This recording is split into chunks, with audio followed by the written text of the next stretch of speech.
I'm sipping, I'm sipping, I'm sipping, I'm sipping, I'm sipping, I'm sipping, I'm sipping, I'm sipping. Sipping, I'm sipping, I'm sipping, I'm sipping, I'm sipping, I'm sipping, I'm sipping, I'm sipping. Sipping, I'm sipping, I'm sipping, I'm sipping, I'm sipping, I'm sipping, I'm sipping, I'm sipping.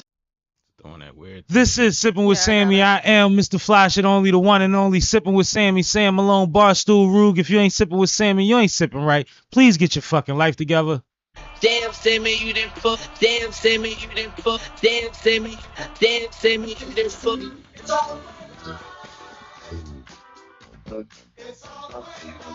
Yup. Happy Monday. You know what I mean? We a couple minutes later, as y'all can see. We still ironing out some technical difficulties. Finally got the board back situated, and now it's acting like it ain't situated. Like, comment, subscribe, share. If you are watching this live, please feel free to chat with us, chime in on the topics if you have an opinion or any expertise or Press the board again. anything like that. This is Sipping with Sammy. I am. This is Sipping with Sammy. I am. Sipping, I'm sipping, I'm sipping. Still off. So yeah, we in here, and I think we gonna stay live, right? We good? Yeah, we can stay live. All right, cool. Tonight we got plenty of topics as usual. It seems like the more we get into doing live Mondays, the more the more topics we have every week. Partly because hold on. Yeah. Fuck that. It's a C-Cash invasion. I'm on the audio and all that because I tried to get out. They got me held hostage. I'm on Floyd Mayweather time right now. Damn. No, they about to. I think they about to come, but you know. All right, so you want to stay on the phone till you get? Yeah. Damn it, nigga. All right. Hold up. Let me get you situated. All right, you good. Yeah, they got me on Floyd status. Stuck in Dubai. Wish you was on Floyd status. Squared up. I do wish I had them type of rich ass nigga problems. Like, yeah, you mean? I heard it was something else though. But I don't know if you want to go into that right now. Well, we were starting the show, so don't take over for real, ignorant ass. What you doing? You good, K, over there, or I should just keep talking? You keep talking. I'm doing a couple more things to try and fix this sound situation. Bear with us, y'all. Yeah, so Cash is currently stuck Guyana. And on the way though, because he was excited about today. He had a lot to say today, I think. I did. That's crazy. Crazy thing is, somebody else was hyped to talk about all of the stuff that's going on, and they hit me up and said they was sliding, and I ain't heard from him today. But Yeah, you see, know, you ain't gonna not hear from me and not see me. That's what I don't do. look at you trying to get brownie points. Well, I'm not brownie points. That's Diddy. I found him. Oh boy. But no, who behind you? Is somebody talking around you? Or you went back in the crib? Yeah. Oh, You want me to go in the hallway? I don't know, something loud in your background is picking up. Yeah. Picking up. That's all. But as soon as list, but did you battle this week? No, I didn't. Oh, you ain't had no battle this week, huh? Try it now. Sipping, I'm sipping, I'm sipping, I'm sipping. Uptown. Hold on, wait a minute. Get down on it. We good. All right. We good. So I don't gotta talk to Cash no more. I can talk to K some more. Now you can talk to me. I'm back, baby. Oh shit. You hear her, Cash? Yeah, I hear her. What's up, gang? How you doing, Cash? I'm currently stuck in my apartment building right now, but I'm fine. Oh, that sounds like kidnapping. Sounds like a safety hazard. That Right, too. It is a safety hazard. We suing for the 15 minutes. Definitely a of safety fucking hazard. Inconvenience. Yeah, I should say that I missed the multi-million-dollar experience or something like that. See what they can do for me. A job interview or something. I'm definitely saving $200 next month.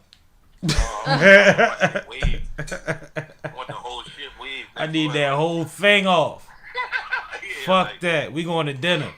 Yeah, seriously. Alright. Fucking crap. I that. But I mean, he showed me the video, y'all, so he ain't bullshitting. I got a cosign and all of that. You did you share the link yet, brother? No, you sent it to me. No, I just thought you was subscribed to the page. Ooh. I am, but All right, let's show some love to the sponsors real quick. I'm gonna send him this link because like that. you know I gotta help my brothers. They said Jesus takes care of babies and fools, so you know. Shout out to our sponsor. Here's a commercial. This is Sippin' with Sammy, Sam Malone, Barstool Rug here with Rich Jewels, the official sponsor of the Sippin' with Sammy podcast. Tap in with Rich Jewels, male or female jewelry, black owned, small business. Tap in with Rich Jewels, Sippin' with Sammy approves. That part in that order. Shout out to Rich. Just saw Rich the other day, actually. Got some new jewels, some new pieces. Actually kind of dope because, like I always said, I'm not big on gold and all that. So these are some cool little masculine pieces that she got. Oh, you almost out? Yeah, I might be getting free. Yeah, you knew you wasn't climbing through no windows. I mean, I could if I want to, but Bullshit. my Bullshit. Don't get stuck for real, down on the ground. No, I could climb. Hold on, wait a minute. Hold on, wait a minute. Hold on, wait a minute. I just drowned all that shit out with Meek Mill. Thank you. Definitely did. They ain't had nothing of what you just said. No, but you want to start the weekend recap? Me? Okay. You. I got. All right, what you do this weekend? So. Come on, Cash. What did I do this weekend? It's called Dead Air. Damn. I ain't really do too much. I went to the bar, but that was it. I ain't really do too much. A lot of time playing with the little football guy. Yeah, I definitely was playing around with my little guy, man, my son. Yeah, man. Oh, man. That's But, what's up. I had actually a chill weekend. I had a regrouping weekend. Yeah, 'cause there ain't no damn battle. I mean, that's cool. I actually wound up in New York, but it ain't my turn. Kay, what you get into this weekend? I had a very busy weekend. So on Friday we filmed Yeah, with Yellow Sneaks. Yellow Sneaks. Yeah.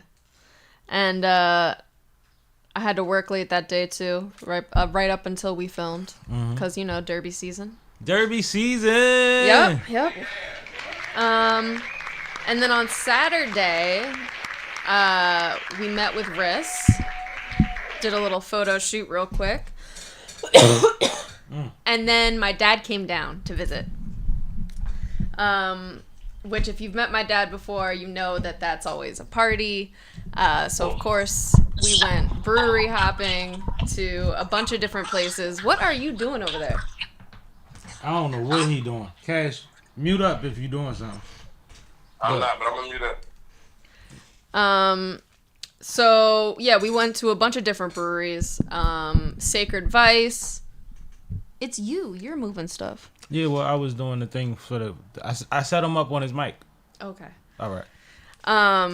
Yeah, so we went to Sacred Vice. We went to Human Robot.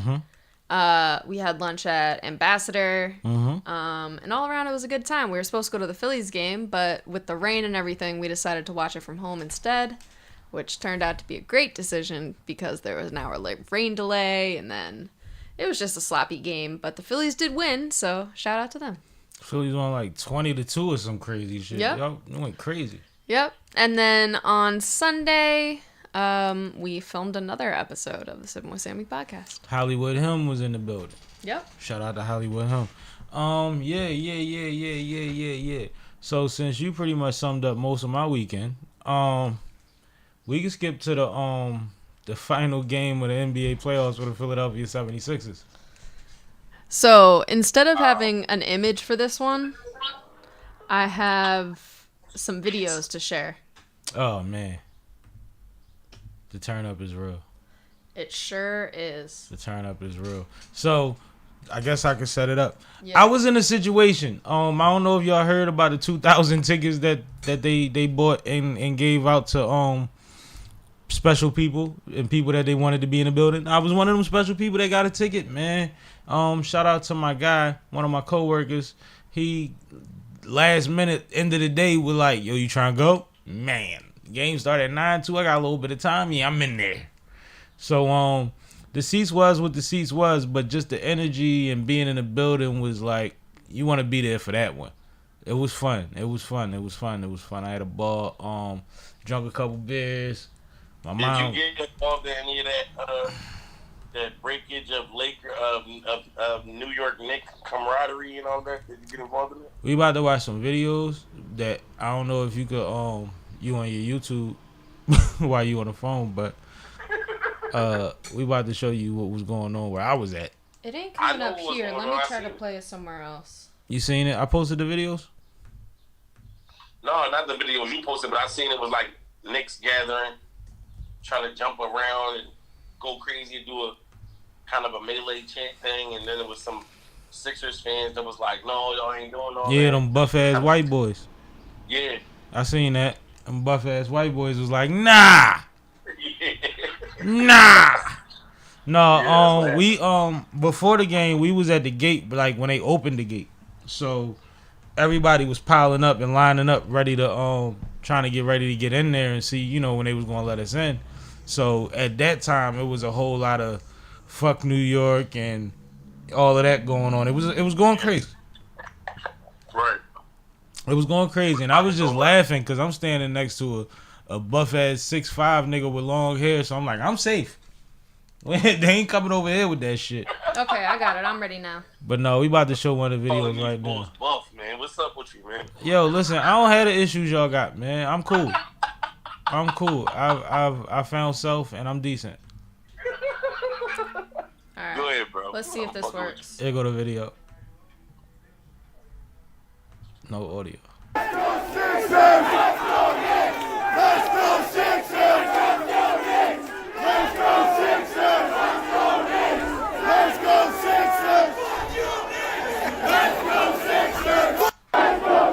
And here's the other one. Fuck you, Knicks! Fuck you, Knicks! Fuck you, Knicks! Fuck you, Knicks! Fuck you, Knicks! So for the record, I was in the mix. I don't like to raise my voice though. You know what I'm saying? I ain't into all of that. Huh? You was right in the mix of it? Yeah, I was in the middle of the bullshit. But it was cool. It was fun. Like, it wasn't, I don't want to say bullshit like it was corny. Like, come on, man. That's what we like. That's what we go to sport for. Yeah. You know what I mean? I ain't seen nobody get teed off on or nothing. But a lot of Knicks fans was nervous. I ain't going to lie. Like, as much as they was talking heavy, like a bull pulled up next to us in the parking lot. When he seen us standing out there drinking and smoking and talking, this motherfucker double take like, oh, shit. And I was like, no, that's a nice BMW. That's a horrible shirt. Your shirt is ugly as shit. I wouldn't even call his shirt a jersey. Wow. No, but the crazy part about it is that's why I had felt some type of way when B was saying like, they shouldn't have let them do that and all of that. And it's like, I get it, you one of them people to buy more seats, I guess, but come on, man, you can't. What you gonna do? You gonna pay these people bills when they tweak out? You know what I'm saying? Yeah, that part. Yeah, like you know that once you energize Philly people to it's gonna get crazy. Calls and aggression and alcohol. Come on, man, it's too easy. Yeah, that's a good point, Cash. Good point.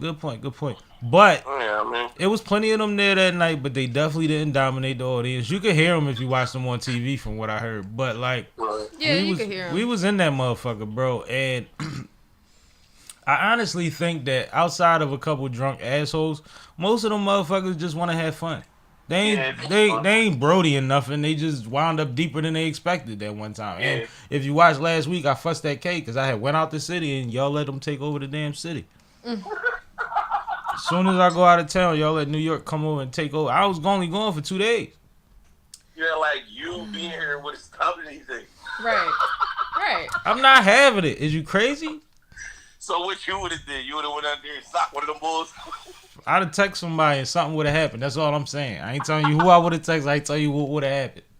Yo, pushing the button on niggas. You crazy. You know that's how I've been moving since I was like 15, bro. I just put in the order. I'm vicious. Yeah, that's crazy. You on Boosie time.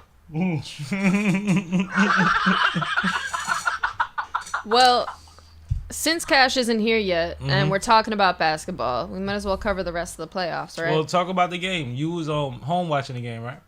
Oh, you wanted to continue talking about the game? I was ready to move on from the game. I just figured, maybe you could get your perspective of what went on that evening. We lost. Oh, all right.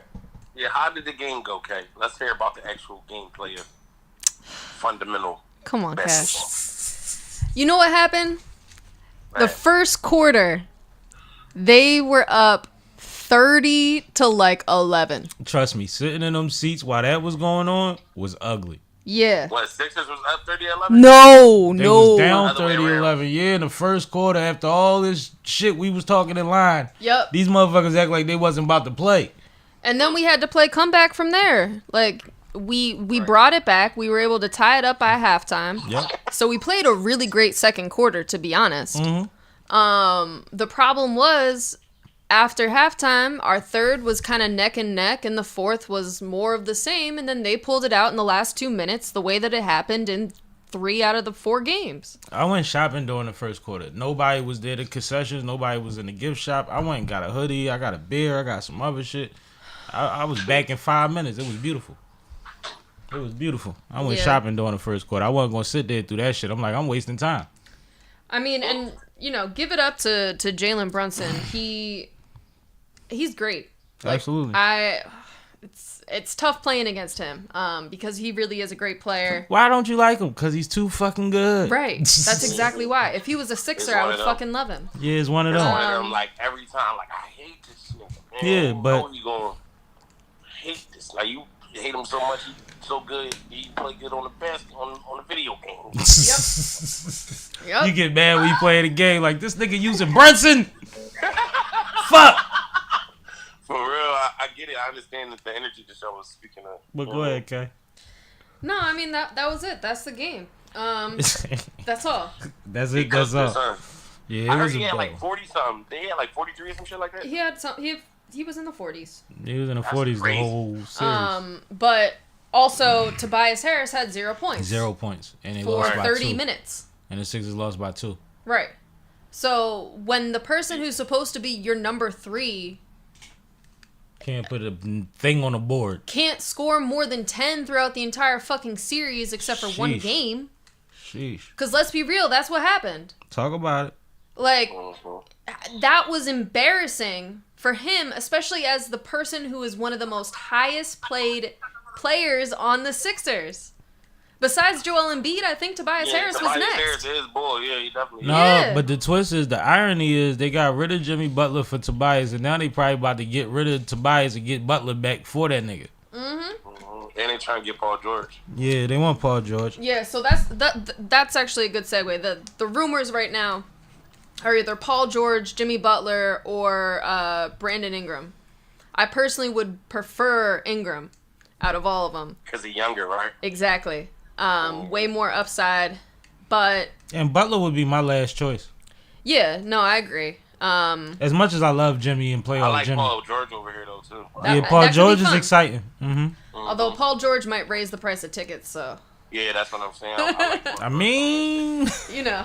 we don't really pay our I mean, tickets anyway. Higher tickets, higher chances going to the second round of the playoffs. Hey, Yeah. They man. put up a poll on Instagram where, like, since 14, or not 14, I don't know. Since, like, 17, I don't know. I don't know how many years ago, but they said it's like every round we go to, like, the first round and it's over. Since the process started, at least. Since That's what I'm saying, since trust the process started. the last 10 times I went to a Sixers game, and 4 of which I was either courtside or near courtside, I've only paid for the tickets once. How long has Embiid been on the Sixers? Well, lucky you, the Sam. No, I'm just saying. I don't really care about ticket prices. When I gotta pay, I just gotta pay because I'm already like been through a lot of free joints. Like I had a ball on them a few times on somebody else's dime. Well, next time I want Sixers tickets, you're buying. Last time you wanted Sixers tickets, I bought them. That's what I'm She saying. crazy. Cat, you hear this shit, man? I buy the outfit to go to the game and all that. You know me. Hey, You know, that's man. crazy. That's a problem I don't have because my girl don't know shit about basketball. Well, listen. This woman got Maxi this, Embiid that, and the official shit, not the, you know what I mean? I definitely Yeah, do. that's dope. Niggas with the fanatics. You know what I'm saying? That's kind of decent. So anyway, back Love to and the basketball. rest of these playoff games. We are now officially into round 2. Yeah, that's the part that I hate because it's not games every night no more, man. Conference semifinals. So if you have not been keeping up right now, it is the Timberwolves versus the Nuggets. Timberwolves won game 1. Tonight is Pacers versus the Knicks. Whoa. Ant-Man went bananas for 40 plus in game 1. That is true. He went nuts. That is true. Went nuts. Pacers versus the Knicks is tonight, game 1. Mm-hmm. The Cavs play the Celtics tomorrow, I wish I game could have 1. did that from the other side. Oh, my bad. I'm going to mute up, y'all. Mm-hmm. The Mavericks have OKC tomorrow night as well. Mm-hmm. And those are the series that are going on right now. Did I miss any? No, I think that's it. I said them all. Oh, all right, because you still got the first round up there, so it made it look crazy. All right, cool. Oh, I didn't use that anyway. Oh, all right, you ain't even put it on the screen. No. Oh, so they don't even know what I'm talking about. My bad. But I'm excited. Any series that particularly excite you? To be honest, I think that the Pacers Knicks is going to be a really good series. I You think rooting for the Pacers? no, I'm actually rooting for the Knicks. You want Jalen to get one? You know, it's tough. I'd be happy with either of them winning.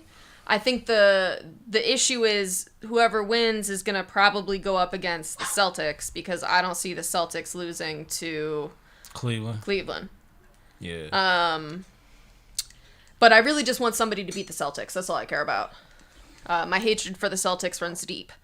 And then I also think that the Mavericks OKC is going to be a really good series, as well as the Timberwolves Nuggets. So I think I'm really interested to see what shakes out on the West. I'm excited to watch Ant-Man and the Nuggets. I'm so excited, and it's crazy because I was on the road last night and I didn't get to see the game. But that was last night, right? Yes, it was. Yeah, and I missed the game and he went nuts and I'm like, that's crazy. No, it was the night before. We was watching the Phillies game. That's what it was. We were watching the Phillies game. We was watching the Phillies game and I didn't get to see it. That's what happened. So yeah, I'm looking forward to watching that series as much as I possibly can. This schedule is crazy, so it is what it is. Absolutely. I'll let you pick the next one. I'm about to hang up on Cash. You can tap in when he get here. Yeah, go ahead and hang up on me, bro. I'm going to be there as soon as possible. I'm with the maintenance guy now. All right, I'll save your topics. All right. Go ahead. All right. Why don't you tell me about this Vlad situation? All right. So there's a recent thing that surfaced where I believe it was Twitter or X. They were having a conversation about the beef and everything going on. And Vlad stated that one of Kendra's records wasn't mixed right. And I think it was Not Like Us, if I'm not mistaken. And he was like, the mix sounds like it's off or whatever. And a young lady replied to him, a woman replied to him and said, this black folks business, basically mind your business, has nothing to do with you. Which Vlad, I'm sure, gets a lot. Right? I'm sure, yeah. But when he went to her profile, because his feelings was hurt, because as big as Vlad is, there's no way that you went to go look to see who this person was that made that one statement like that. And it said that she was a professor at Harvard, I believe. Okay. And I think it was Princeton, but Princeton, okay, a professor at Princeton. yeah. So he said, "Oh, well, I'm gonna tell your job about this. How would the people at Princeton feel about this? And he's going back and forth with her, and he's tagging the university while he's doing it. Which means you don't have to go to them. You already did, right? So people's Which is also crazy. Like, Vlad, what were you even trying to do? Because that's get not... her fired. He was trying to talk to her manager. No, I get that, but like, in this circumstance, you're trying to tell her manager what? That she is Racist. telling you to stay out of black culture? She's racist. He wants to tell her that she's racist because him as a white man, just like he can't say nigger, now someone else is telling him he can't comment on a rap battle when he thinks that he's such a huge part of hip-hop that his opinion is valued by all, or is to be valued by all. Is my take on it. Okay. Yeah, I mean, that was just dumb on his part.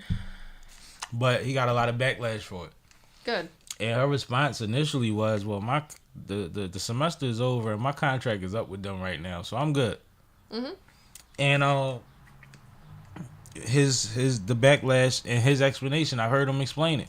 And I heard him try to break down, well, I was just saying, like, imagine if a white guy that worked at Harvard said something like that to a black person. Like, that would be crazy. Like, bro, it ain't the same. It ain't never been the same. Why you keep acting like the victim? Right. It don't work that way. You don't even claim the shit that you really pertain to. But you get mad at everybody else as soon as something goes on over there because you the only one that spoke up about it. You wasn't using none of that privilege or claiming none of that legacy before. We just knew about it. You told us about it. But anyway, because your name is Vlad, basically. If your name wasn't Vlad, we'd have never knew. But it's just crazy because he got so much backlash for it, and it's just like other things and other situations with Vlad that have lost him a lot of his black friends. Is like he doesn't have the humility to say he was wrong or to be honest about his motives. Mm-hmm. And he doubles down and tries to explain, which is the problem with a lot of people in our society. I say it a lot about people in our culture. Like, people think that because they can explain something that it changes something. Or just because you can put it in a way that makes it make sense doesn't make it right. Like, there's still that's a thing. There's a thin line between make sense and should have went that way. Like, if I tell somebody I broke somebody's nose last night and I had a valid excuse for it, they be like, well, he probably bought that. But when I go to jail for it, was it worth it? I would have to say no. You know what I'm saying? And maybe it was, but maybe it wasn't. Right. That's that thin line part that I'm talking about. There's always a scenario where it might have been worth it. I also think that this kind of speaks to a larger conversation about internet celebrityism in general, especially in the age of content creators. Like, I still feel like content creators as celebrities are not held, especially YouTubers, are not held on the same, like, platform as other types of celebrities, right? Mm-hmm. So when somebody like a Vlad, like, even take race out of this entire thing, when a content creator like a Vlad makes a statement,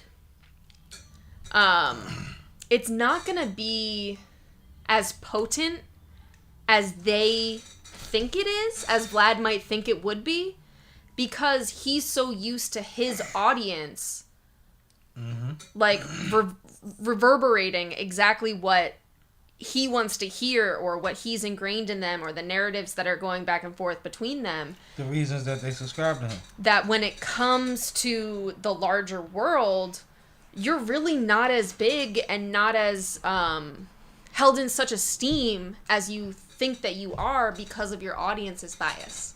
Does that make sense? That makes a lot of sense, and that was a great point. And I think that what happens is, for a long time, nobody knew what Vlad looked like for a reason. Mm-hmm. After a while, he started showing his face and going on other platforms, not to support the people that come on his platform, but to tell his story and validate why he has a valid voice in the culture. Right. So he sat down on other people's platforms to tell them, I was a mixtape DJ first. And then I seen that the DVD era and the mixtape era was dying, so I crossed over to YouTube early. Like he tells you that to validate it. You see what I'm saying? Right. But that's basically why he goes on these platforms. That, and also to show that he can hang. But one thing about people that talk like Vlad, that talk like academics, that talk like Drake, essentially, when they're explaining themselves, you always have to take a journey with them. You have to wait and no, let me set it up for you. Let me put it all together. And it's like, it's never simple. And a lot of the times you lose people with that, and you still wind up looking like the guy that they thought you were when you think you clarifying something. Because you just did something completely extra instead of just saying yes, no, and this happened. Right. Like that, your response to what her comment was could have just been like, fair to say. Yeah, like you might be right. like you're doing too much, and you're taking it so personally that you decided to go at her on a personal level. Yeah. That seems very Karen Kinnish. It's definitely screaming Karen. It's like, it's very strange that like you having a page that makes you millions of dollars a year. Yeah. Rag is caking. He's paying people to interview on his platform. He's not getting paid for them. Facts. For his reoccurring guests. So it's like he's making a lot of money, and you really wanted to upset her 80, 60, 100,000, whatever she might make. I don't know how many hours she, you know what I mean? How many courses she runs or whatever. That's a variable when you're on a university level. But, and depending on what your department yields, right? But like at the same time, it was just so crazy. Like, bro, you went there? You knew you couldn't call her ugly or go at her physically. So you looked at her page, saw her job, and was like, oh my God, this is someone that should be held to a high esteem. Yeah. That's wild. It was very weird, and I'm glad it backfired on you, and I hope it humbled you, but I don't think it will. Because you don't understand that you are not what you think you are in this space, bro.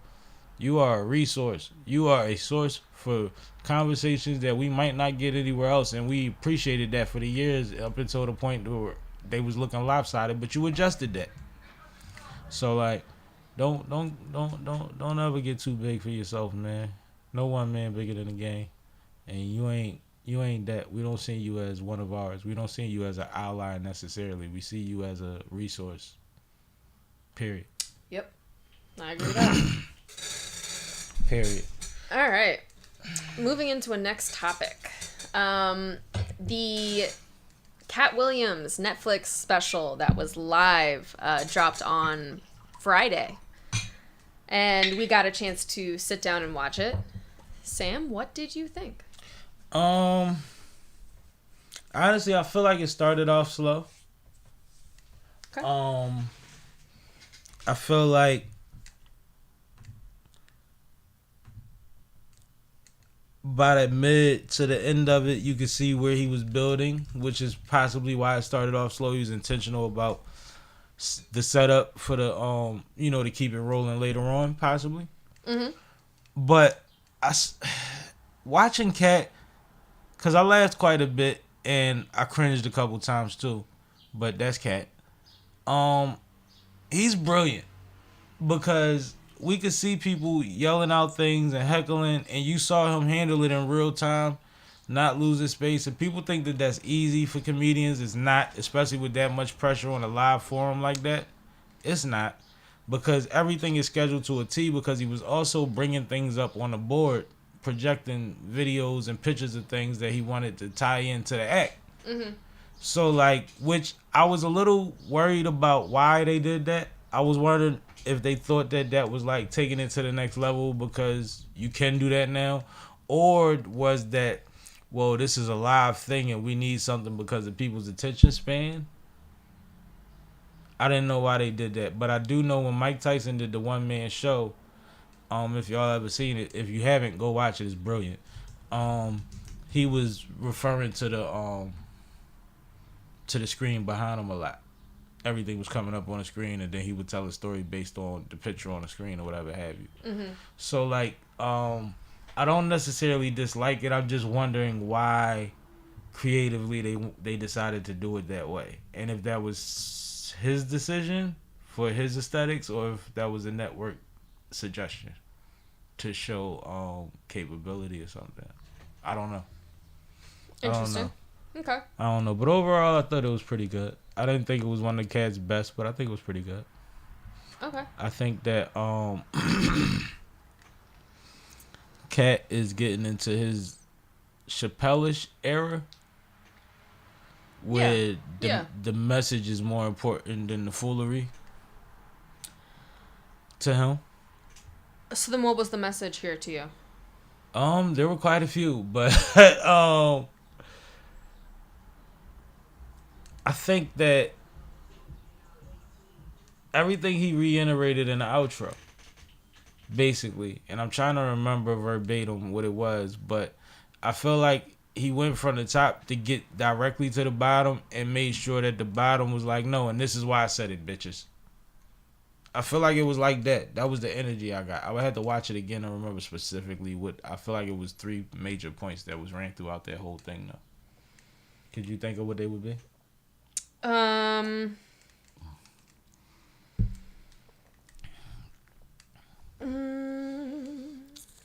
He did the thing, what if this was that? He did the That's where it is at. the blind fan joke. Mm-hmm. Which was kind of reminiscent of like the Chappelle trans style, I would say. Yep.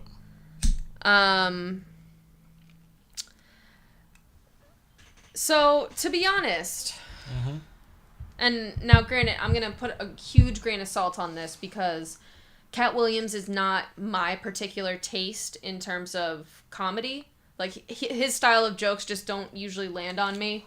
And people are going to say they're not for you, but right, and I'm not to say that he's not a brilliant comedian, that he's not funny. Like his style, my style are just kind of different. Right. So which is fair. For me, I didn't find myself like laughing out loud at the special on too many occasions. Like there were probably maybe three jokes that got me to chuckle throughout the entire special.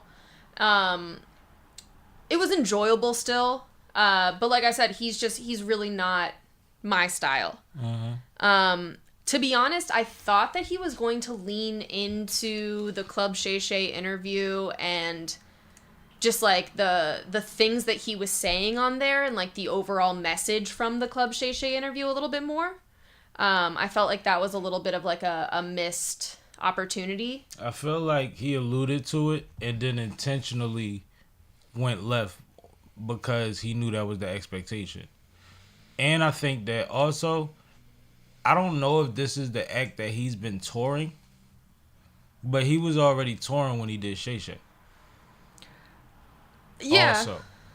So it's like, besides updating and punching up a couple things, like this might be what he was running before he went on his rant. Why he only made small reference to, because it's Shay Shay's messy ass. Like, you know what I mean? Right, and I get that. I just think that like part of the message from the Shay Shay interview is like, I'm the one that all of your favorites try to be. And there was nothing from this show that reinforced that for me. Like it felt a little bit more like the opposite, like especially with the blind joke felt Chappelle-y. There were a couple of other instances that felt like kind of Chappelle-y, or you know, reminiscent of other great black comedians, and it almost felt the opposite of the way that he explained it on Club Shay Shay, being like everybody's taking from me. It kind of felt like I'm borrowing from little pieces from other people. And so I found the 3 things that I would think it would be after reading some summaries real quick. He did some stuff at the end about reparations. Yep. That stuff was funny. I give him that. But even the style and like the way that he came about it was very like white versus black, which makes sense for him. But it felt a little tired for me. You know, I've heard jokes like that a few too many times. Oh no, we're gonna burn them out. You just gonna have to hold on. Right. Buckle up, bucko. Again, my personal taste. Right. He talked about the Ukraine war a little bit. And he talked about the Hunter Biden stuff was funny. Yeah. Those were some of my highlights. No, all of those things was crazy. the things he said about the war was what everybody's thinking, and he put it in a way as comedians do that was fire. I appreciated it. The Hunter Biden thing, the craziest thing about it is the FBI the ones that caught the stray. Mm-hmm. He was like, our FBI. Because when you think about it, it's crazy. It's really crazy. And ain't nobody stupid. And y'all done figured out everything everywhere else, especially in that house. It's just about what y'all tell us and what y'all don't. So that was cool. But overall, I think for a live special, and I don't think that the Chris Rock one was overwhelming either. I feel like it was pretty decent. I can't wait till somebody knocks it out the park for real. But I appreciate the efforts, and I'm glad that Netflix is giving that bag up. Absolutely. And it was part of the Netflix is a joke weekend, so a lot of comedians got their shit off last week. Yep, definitely. So that's always fire. Wish I was there. For real, it was like 70 shows, 70 venues, some crazy shit. Where do you want to go next? I'm exaggerating, of course, but it was crazy.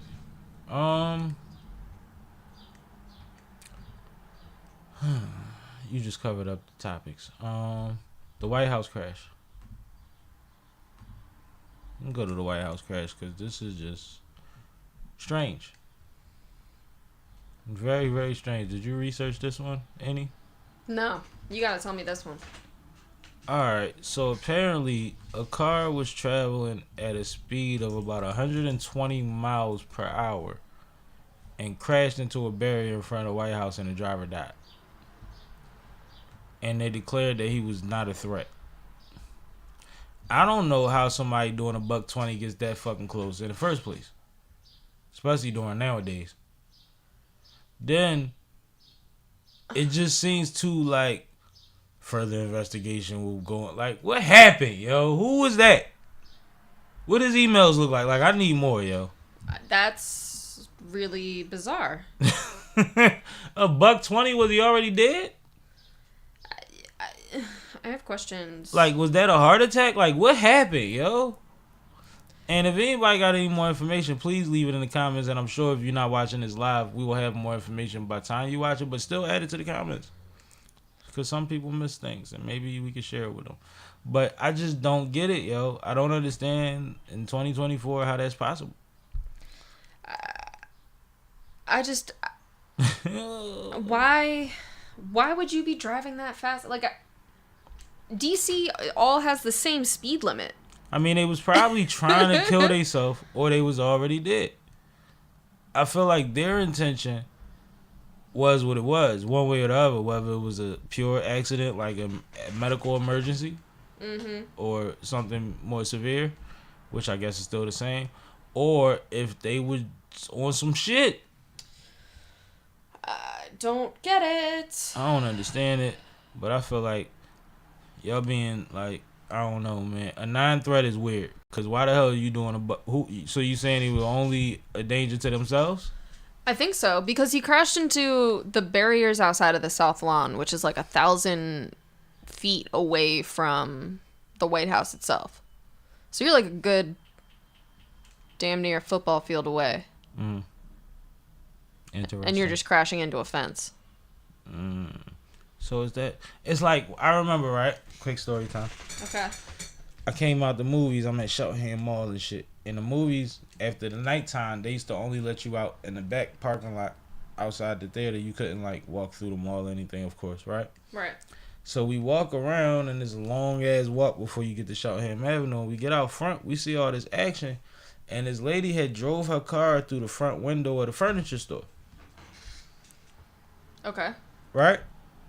But she had a medical emergency, and she lost control, right? Oh. Another time, I was in the check cash, and I was in high school. My mom was taking me to the check cash and get my trans pass, and then she was going either take me to work or drop me off at the bus or something. I don't remember, cause I know the 18 ran right where we was at. But while I'm in the check cashing store and shit, somebody slams into the back of my mom's car. BAM! And then slams into the back of her again. BAM! And I'm in line peeking like, yo, what was that? and somebody come in the store like, yo, that man just hit the shit out that lady. So I'm like, yo, I go running out. I go out to the car. I go to the driver's side of the car that was behind my mom, and I reached in and I went to grab him, and I recognized his grandson from the camp that I was working at in the summertime. And I chilled.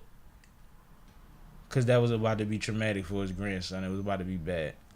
But, moral of the story, he was an old man, and he kept saying, I was trying to hit the brake. So he had like a moment, like a brain fart or something. Like he thought he was hitting the brake. He was hitting the gas. So he bounced off my mom's car and then hit it again. Bam! Her back was fucked up and all of that. Like that shit was crazy, yo. But she said it. She said, my son was about to kill that old man. I'm like, I didn't know. Like it felt intentional. You see what I'm saying? And the heat of the moment is like, how you hit it twice? Well, maybe he was dead before he crashed. Maybe he had a seizure. Yeah, cut my rants off. But no, all that to say, like, I have seen instances where, like, this was, you know, something that happened beforehand, besides just watching them TV shows that do that kind of stuff. I've seen it, and my mom was victim to it one time. Yeah, that shit was crazy, because I had to go to work. I'm like, you alright? I'm alright. Her back was fucked up. She just made sure I got out of there. Yikes. Yeah, I get bad, especially by her. It's bad. It is what it is, I guess, right? Mm-hmm. That's Linda. Shout out to Linda. Alright, so since we just did that, what would be appropriate? I guess let's go to, no, that's not it. Philly tent laws. Okay. You researched this one? Yeah, I know all about this one. Mm-hmm. So, Mayor Sherrell Parker recently announced that they are putting into effect a new law prohibiting illegally tinted windows on parked cars in Philly. So, if you were not aware, there is a already standing tint law in Philadelphia that says that anything more than, I think it's like 70% or something, or 70, whatever that equivalent is illegal. However, before, if your car was parked, they wouldn't do anything about it, and they couldn't pull you over just for tint. It was, you had to get pulled over for a traffic violation, and then they could tack on a ticket for tint. That's kind of how this worked before. And then they stopped allowing police to pull over for minor violations. Exactly. Recently, a couple years ago. Exactly. So, recently... Because of targeting, by the way.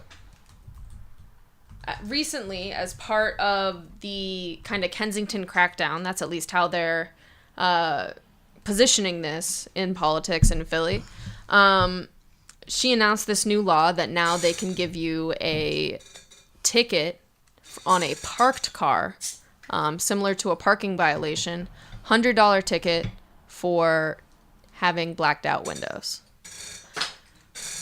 I believe that the when you say 70, I think that's 30% tint. Yeah, I think you're right. Was the rule of thumb. Yeah. I've always went 20. But some, like, I think even on your cars, 30 in the front, 20 on the back, or something like that. Because for SUVs, the back has always been darker than the front. And it's actually like regular tint. It's crazy. Like, I'm not accustomed to not having tint on my windows. I don't do that. I think I said that recently. When I buy a car, the tint is the next thing I do. I know. I go right to the tint bowl. Yo, I need a clean joint too. I don't want nothing to make nobody look at it crazy. And part of me understands, like, the security aspect of this. Like, police want to be able to see into cars, especially when they're parked in Kensington. This shit is run a bag up and stop and frisk in one. But that's thing. exactly what this is. It's all it is. It's run a bag up and stop and frisk. That's exactly what this is. Let's see what's going on in your car. Let's see what's going on in your pocket at the same time. And as somebody who lives in, a portion of Philadelphia where this is probably going to be enforced heavily, I'm really not looking forward to it.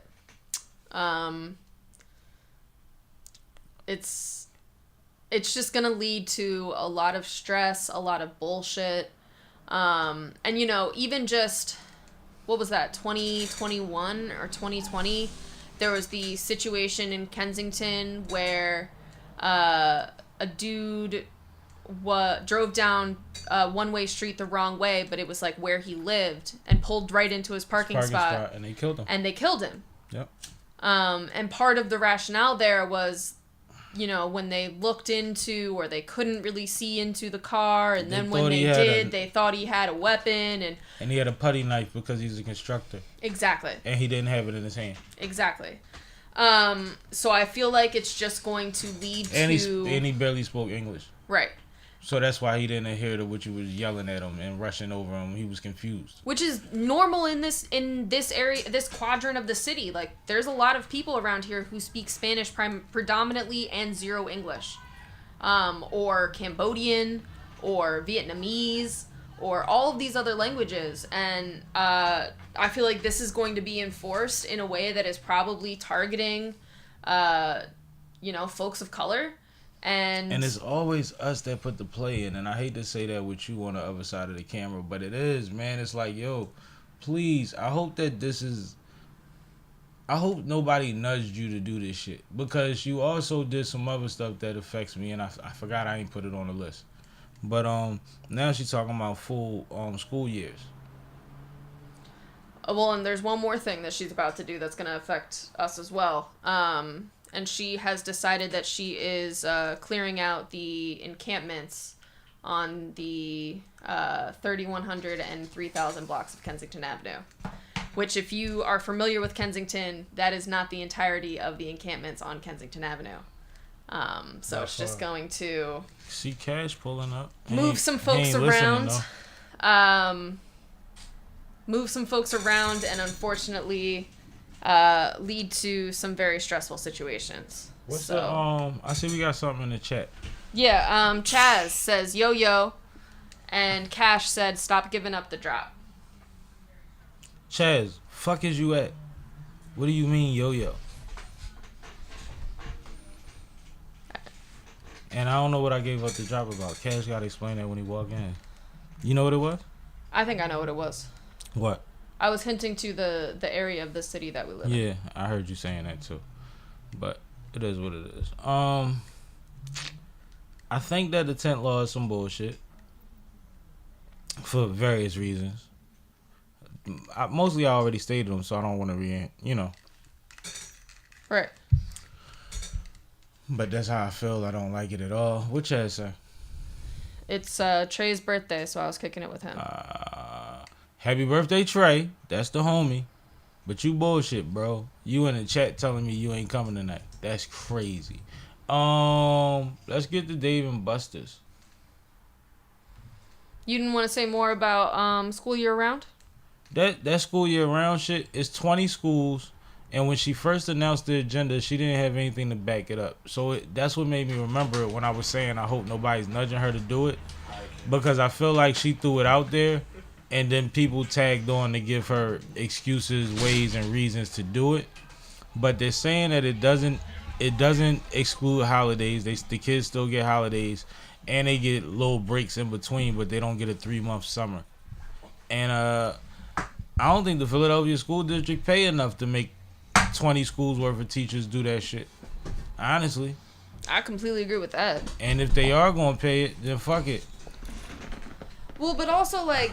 I just don't understand. You can sit over there. You ain't gotta sit right next to me. How that would work. Damn. What's up? How you doing, man? Bro? How you? I'm good.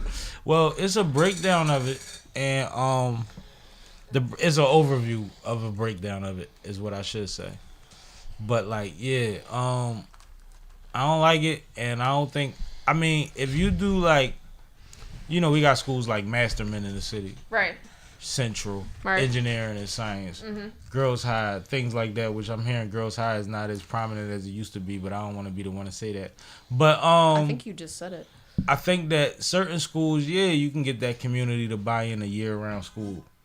Okay. But I think that, like, overall, we got a hard enough time processing these kids as it is, like matriculating them as it is, to use the proper terms. That's interesting that you name the high performing schools as the ones, because I would think it would be the opposite, that the schools that have a lot of like emotional support classes or have a lot of or even like the reformed style schools that you go to in certain circumstances and things like that, those would be the first ones to go year round. I don't think that they didn't say that was the target, and that would probably be beneficial in some ways. I can see how that could work because I'm familiar with the community, but at the same time, a lot of these kids are in those situations because of lack of parental involvement.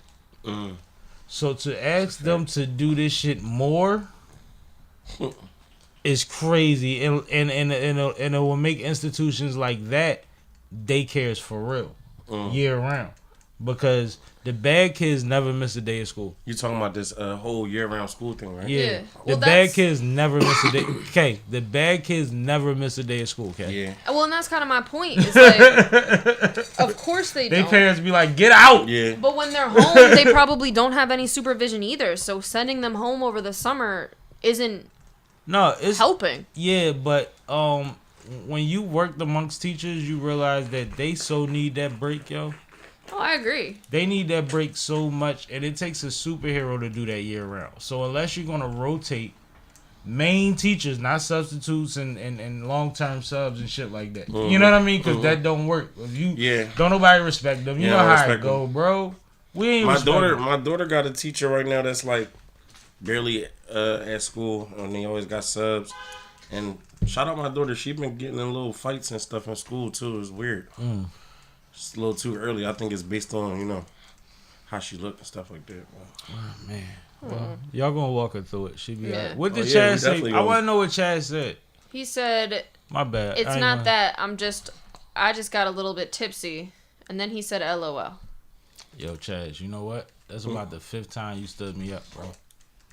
About the 5th time. Man, I call you out, right? Don't do that shit to Sammy. Bro, he be no Sammy call, go no black. show. He be no call, no show, though. It be vicious. This boy hit me up back to back, and I seen it late. Yeah. So when I respond, I'm like, yo, what's up? He like, yo, it's a bunch going on, man. He texting me now. Yo, it's a bunch going on, man. I'm trying to come through. Yeah. Unless you got somebody coming through. I'm like, bro, slide. Yeah. Might as well slide. The more the merrier type thing. If we gonna talk about what we about to get into in a little bit, you know what I mean? Might as well slide. Everybody got an opinion. It's nice to have yours. Bro, you told me, look at the video. I got a situation. This nigga told me, yo, on the chat. I seen it just now. Do you see the difference? Yeah, Then you he like said- Chaz. At first I thought you was like Cash. I'm like, no, you said Bro, Chaz. then he tell a drinking nigga, I'm a little tipsy. So what? So what? Risk your life and get down here. I got a little tipsy. No. We do not condone that. No, I'm being funny. Sipping, I'm sipping, You I'm can't just sipping. say shit like that on YouTube. All right, you right. We gotta cover our ass. I was being sarcastic. I already be having enough yellows on my joint. Y'all want me to read his text? Yo. You should have just put. K, what are you doing? Yeah, You shout should out have to just K. put it in the chat. Shout out to K for busting Can down I them- swing you back to the bro? Breaking them. No, I'm about to be drinking on air for 2 hours. We not doing that tonight, bro. I can't sign up for that one. But look, next week it might not be nothing to talk about if Kendrick don't say shit. So I don't know what to say. But gambling at Dave and Buster's. Let's talk about Oh yeah, I just saw that. Did you look into this? I I did. just seen that on Instagram, I think. So Dave & Buster's announced that they are going to start allowing gambling on arcade games on premise. They have not announced any further details about exactly how that would take place. Like, could we bet points, chips? Again, they haven't released I'm any other guessing details. they- My bad. I gambling wasn't on saying it arcade like you knew games. something definite. I was saying like I meant it as in like, is that how that will work? My I bad. guess like a wager on if you make it to the next round. I don't unless it's Cause head nigga, to head. I could if we next to each other on a motorcycle, I Yeah. could bet you right here. I don't need them. Right. Yeah, that's stupid. Why we gotta pay? It's gonna be. I bet you it's a buy-in. There gotta be some credits or some There shit. gotta be some type of buy-in or something. Cause what we need y'all to bet like. Yeah, that's Bet for stupid. it. Well, and so here's the other kicker. all of the state governments are kind of on standby waiting to see what the details are, because each state has different regulations as far as how this happens, and different percentages as far as how they get into the accounting and how much they're due to the state and how much it's taxed. And what they gonna pay their workers. And our fucking Dave and Buster's is right next to a casino, so they gonna get it first. They fucked up on saying, you know where they fucked up at? On saying that they was doing it. They should have just did it. It's coming in. Yo, you go. No. Well, so part of the rollout is this thing that's going on for the anniversary of Dave and Buster's, where it's kind of Dave versus Buster. Oh, okay. And I have a feeling that as part of... They're doing the Kanye 50 shit. Yeah, I think as part of this rollout, they're probably going to change the name of Dave and Buster's. Oh, to Dave's or Buster's. Yes. I think that's probably what's going to happen. And you know why I say Kanye 50? Because that was orchestrated by the label. Right, I get it. So that's the same company. Y'all just running another play to get more eyes on your situation. Basically. It's a marketing play. Yeah, for sure. It's a marketing beef. Mostly everything is. Yeah, you know, we probably just watched one, but it got too bad for the boy. His people. Never mind. Let's get to the. We aren't there yet. Let's get to the other shit. You keep trying to talk about it. No, I don't. I keep teasing it. I'm a fool. Right. I learned from the best, man. You know, I watch this shit all day. I watch niggas talk, man. I learn from the best. You get to sneak a couple jabs in before you get to the topic. I seen y'all talking about the tent. It ain't gonna matter to me. I know. Fuck you. Don't matter to you. I'm a family man. Why I gotta be tinted? I gotta be tinted because I got fucking studio equipment in my truck. Man. No, like if she ride around in her shit with the shit she got in her car, half the time somebody's breaking her window. Right. Oh, I see what you're saying. Yeah. It don't even be about that. Like the cargo is crazy. Yeah. Like I can't play that game because you want to play detective. Yeah. Like that's crazy. That's like me leaving this shit in the front seat. And I mean, basically because at the end of the day, when you look in the back of something and you see a festival worth of shit. Yeah, I get it. It's different, yo. Like she got a festival we got a festival coming up in a week. Oh, we're gonna get to that in a minute. But yeah, let's get to that. Let's talk about these K Walker texts, man. Did you see this? Oh yeah, post? I seen it. Yeah, I did see that. That is crazy. He must just met her, like, bro. She must then never date a rapper ever. And I see she's not because it has an L on it, but she should be saved over under Dick Sucks and Everything. Because she dumb as shit. Not Dick Suck Everything. DSC. No, she is. You threw dumb. an N in there. It's not no N. It's just Dick Suck Everything. Yeah, but no. It used to be Dick Sucks and Everything. I'm a little older than you. But it was DSCs though. It was always DSCs. Yo, you funny as shit. We used to scream at chicks, DSCs. But like, no. All right. Let's tell people what we're talking about first. Right. So, if you missed it, on K Walker's Instagram, he decided to share some text with the people that we assume are between him and, some chick that he's been talking to, messing with, whatever. And basically the responses sound like it's him. Yes, it does sound like it's him. The gist of the texts are, she is upset that he has been, quote unquote, in the studio for an hour. Just an hour. 1 hour. And then she hits him back on some... 1 hour? Bro, that hurt my heart. Like, 1 hour. What, bitch? She says, you think I'm stupid? It don't take an hour to record a song. He says, huh? Why don't you should have been like, bitch, how many songs you got? That's just recording. I still gotta mix, master it. I'm doing more than one. Right. You tripping. Right. And then she said, you think Nicki or Cardi take hours? Yes. They might take fucking 4 or 5 days on one song. Bro, that's so disrespectful to them. And to then the art. She finished it with, like, what? If you with a bitch, just say that. Wow. I like the way you read the I felt like you had to add a little inflection there.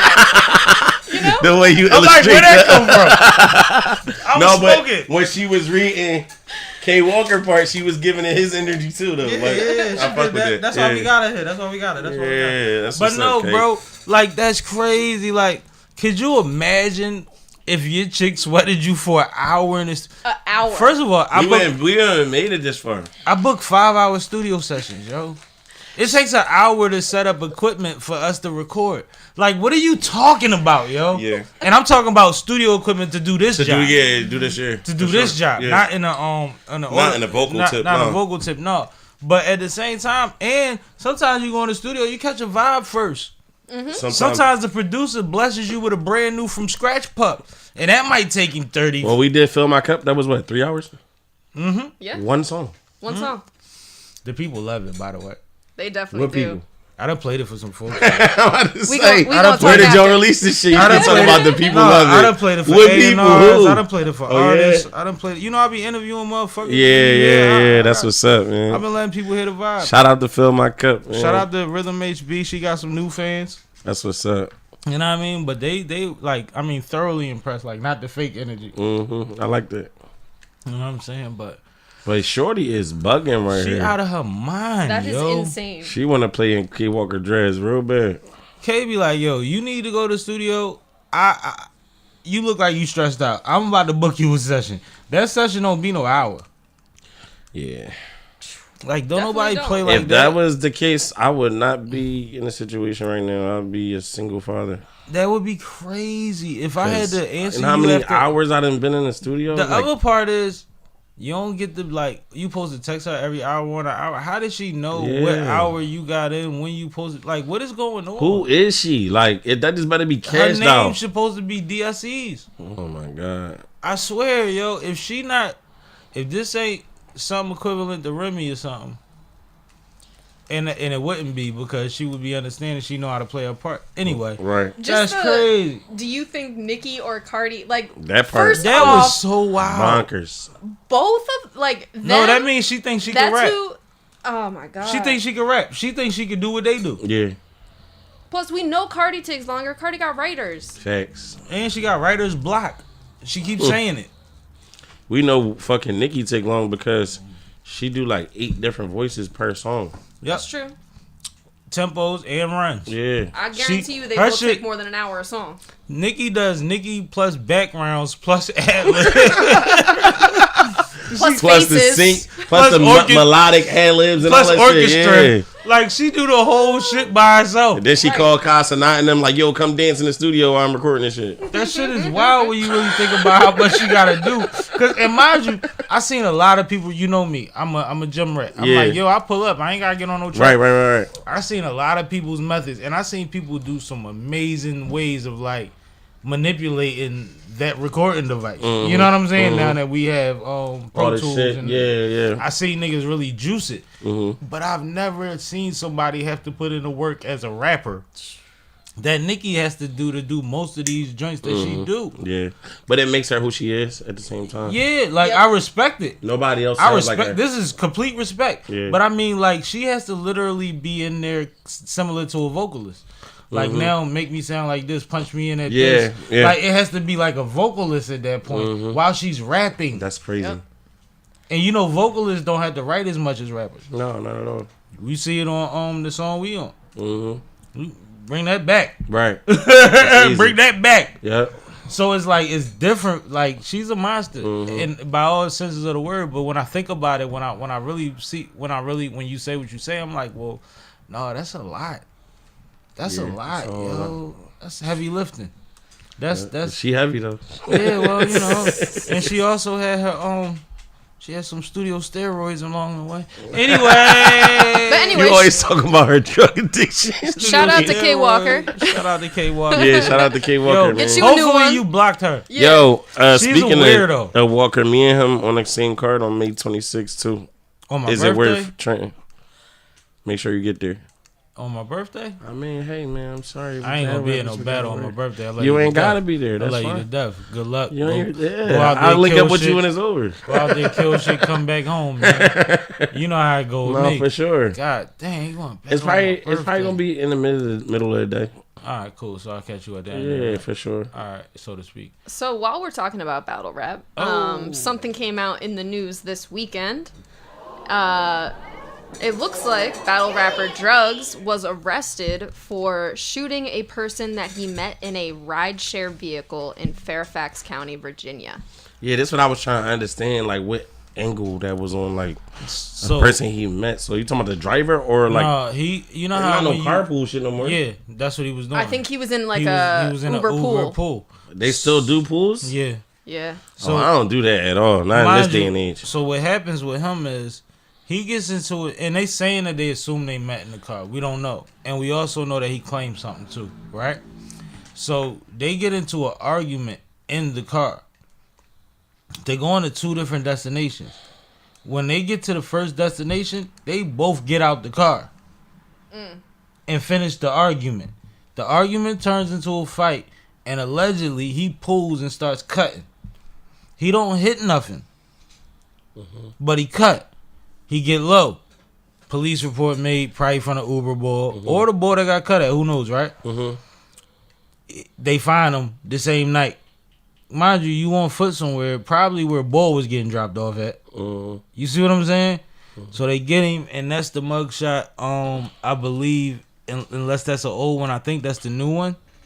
But it was confirmed he was part of the Goonies, which is a DMV area battle rap clique, right? That would be a proper way to describe I heard it, right? of them, yeah. And Henny Man is part of them, and Henny Man confirmed it. Henny Man said that he looked it up. He knows his government. You know what I mean? And he confirmed it. This was the initial. This picture right here is from the initial reporting. Like, that's when I sent it to you. Bro. And one thing we know about Drugs is one of them people in battle rap that when people got a big card coming up and somebody pulls out of the card at the last minute, they can call Drugs within 3 days and he'll be ready. You know what I mean? He one of them. You know, it's a couple of them. Yeah. It's a couple of them niggas. Yeah. He never necessarily became a star, but we also know Drugs always had a temper. And he used to be on live streams showing a lot of weaponry. Oh, okay. So what I didn't know happens that. after this is they ran in his crib. Yeah. And they found way more shit. Can I just say something? Yeah. How much an average pistol cost? Like $200-300, right? 300-600. Yeah. I don't know where he was going, but like, bro, how the fuck do a gun add up with you not? You might as well catch the bus if that's the case. Nah, I mean, because if you're going Uber, you're doing that for the luxury of the ride, right? You might be doing that to stay off the radar too. What you mean? You can't be seen in your car. You can't afford to get multiple cars. Yeah, bro. I'm sorry. I'm not moving like that, man. I'm not getting in no car. After the pandemic hit, I'm not getting in no car with no other person that I don't know. No, besides the driver. I feel you. If we go and take rides, you know what I'm saying? Like, come on, bro. That shit is dead. I didn't even know they did Uber pool no more. I feel you. How you don't got enough for Uber, like Uber X? Like, I don't understand. That's crazy. Oh, you talking big boy shit now. Your name is Cash though. No, but Uber X, I mean the regular, not the luxury one. The regular I know what you're one. talking about. You just need a truck. Can I ask a No, question? not a truck, a regular car. You can get a compact Uber. It can be a fucking a Kia Cube or whatever the fuck. Now I'm telling on myself. I ain't Ubered in a while. Yeah, me neither. Can I ask a question? How normal is it if you're packing to take Uber? I know people that do that. A lot of people. A lot of people do that. A lot of people hustle through Uber. A lot of people purposely do that because they know they're not going. Get pulled over. Yeah, have themselves. the eye on them. Yeah. Yeah. If the driver get pulled over, he get pulled over. I've done that before, a few times. Oh, I'm so glad I don't drive Uber. Oh my god. No, I literally talked to one of my coworkers recently, and he was like, a boy told him like, "Yo, don't pull off. I'll be right back out."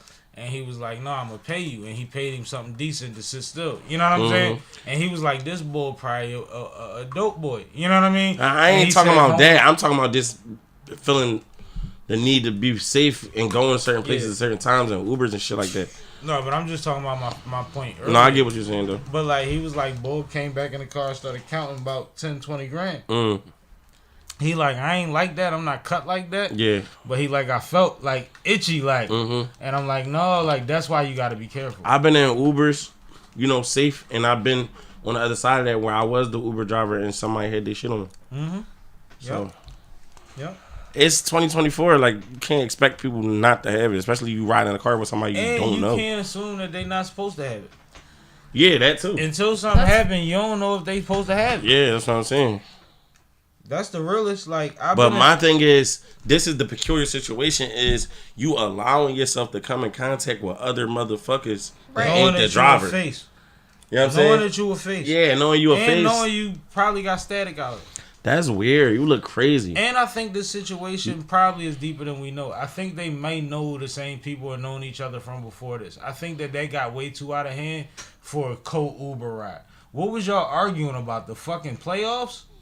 Yeah, I don't know. Or it could have been like you said. He represents something. Yeah, what you represent, or somebody knowing you. Then you one of the two. You definitely shouldn't be sharing no Ubers.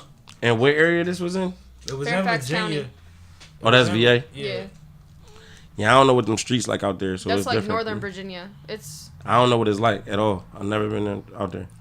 There's a lot of cops around. That much I can tell you. Yeah, I know what Virginia though is. Like, I know it's a Commonwealth state, so that's all I need to know. What's the old head boy? The old head battle rapper boy with the gray beard. Osolo? Not him, the other one. He fought the nigga in the middle of the streets back in the day. He fought drugs back in the day in the middle of the streets. What's his name? But drugs a little scrappy motherfucker, but he's a little motherfucker. You know what I mean? Oh, he's short? Yeah, little light skinned boy. Okay. You know what I mean? And it's just like, I feel like, you know how a nigga be like, no, you know me, I'll take it there. Like, no, he'll fight and he'll take it there. But when you keep doing that, at some point, you take it there for the wrong reason, right? And hopefully he gets the best he can get out of this situation and figure something out from it. But, like, when I say that this motherfucker could prepare for a battle in 3 days, 2 days, that's a talent, bro. Yeah, that's... Yeah. You playing yourself out Cultivated. Here, yeah, certain level. level. Me been running around saying drugs is a bitch for the last 2 years and you been high and you ain't been making no money and then you pop up doing this.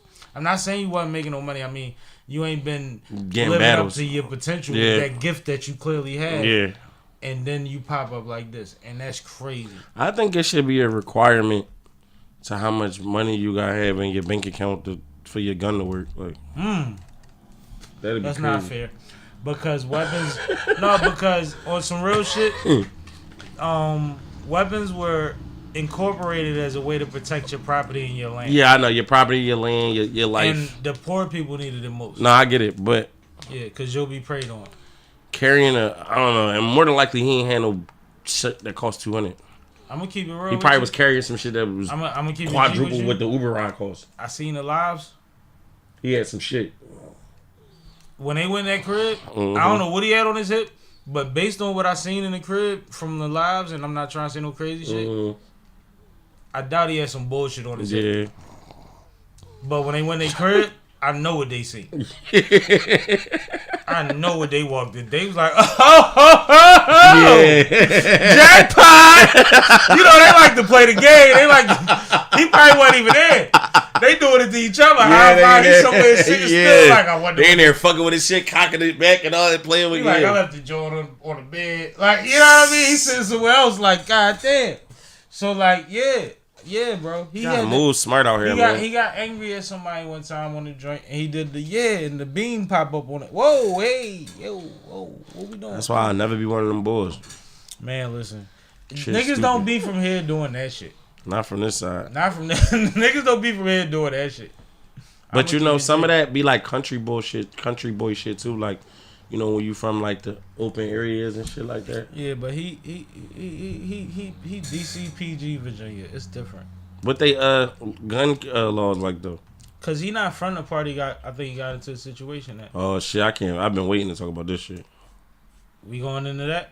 Yeah, that's what we're getting to next. Let's do it. You about to show the vid? Yeah. What we doing? All right, so you want me to intro it? Yeah, just give me a second. Make sure it's No. all in frame. That nigga's strong as fuck. You hear me? No, because I be letting K intro because K do good with the intro. So Right. sometimes I try to take the weight off of K. Yeah, for sure. Because, like, I don't want to make her stat baby. She All ain't right, gotta be you can stat go. baby. No, video surfaced, and I feel like I was one of the first people in America to see this. No, I seen this shit like I seen on the this gram. shit so early, and it was Jim Jones tussling with what looked like two white boys on an escalator. Which, if you a nigga that know anything about rumbling, That's one of the worst situations you want to be or some real shit. You but he came out on top of it. No, didn't by the escalator. Yeah, like the steps could make another move. Yeah, at the bottom you fuck around can get your shit. Yeah, oh my god, your finger or toe with some shit. Oh my god. And you tussling downhill, and if you tussle with white boys, you know they like to wrestle, bro. Fuck a so tussle. they might kamikaze and be like, no, we both going. Yeah, woof. But that's what he did. He suplexed the nigga over the other bull. You ready to watch this? This is why he be in the gym. Let's see it. That's what I'm saying. He definitely be in the gym like a motherfucker. That's why he be in the gym.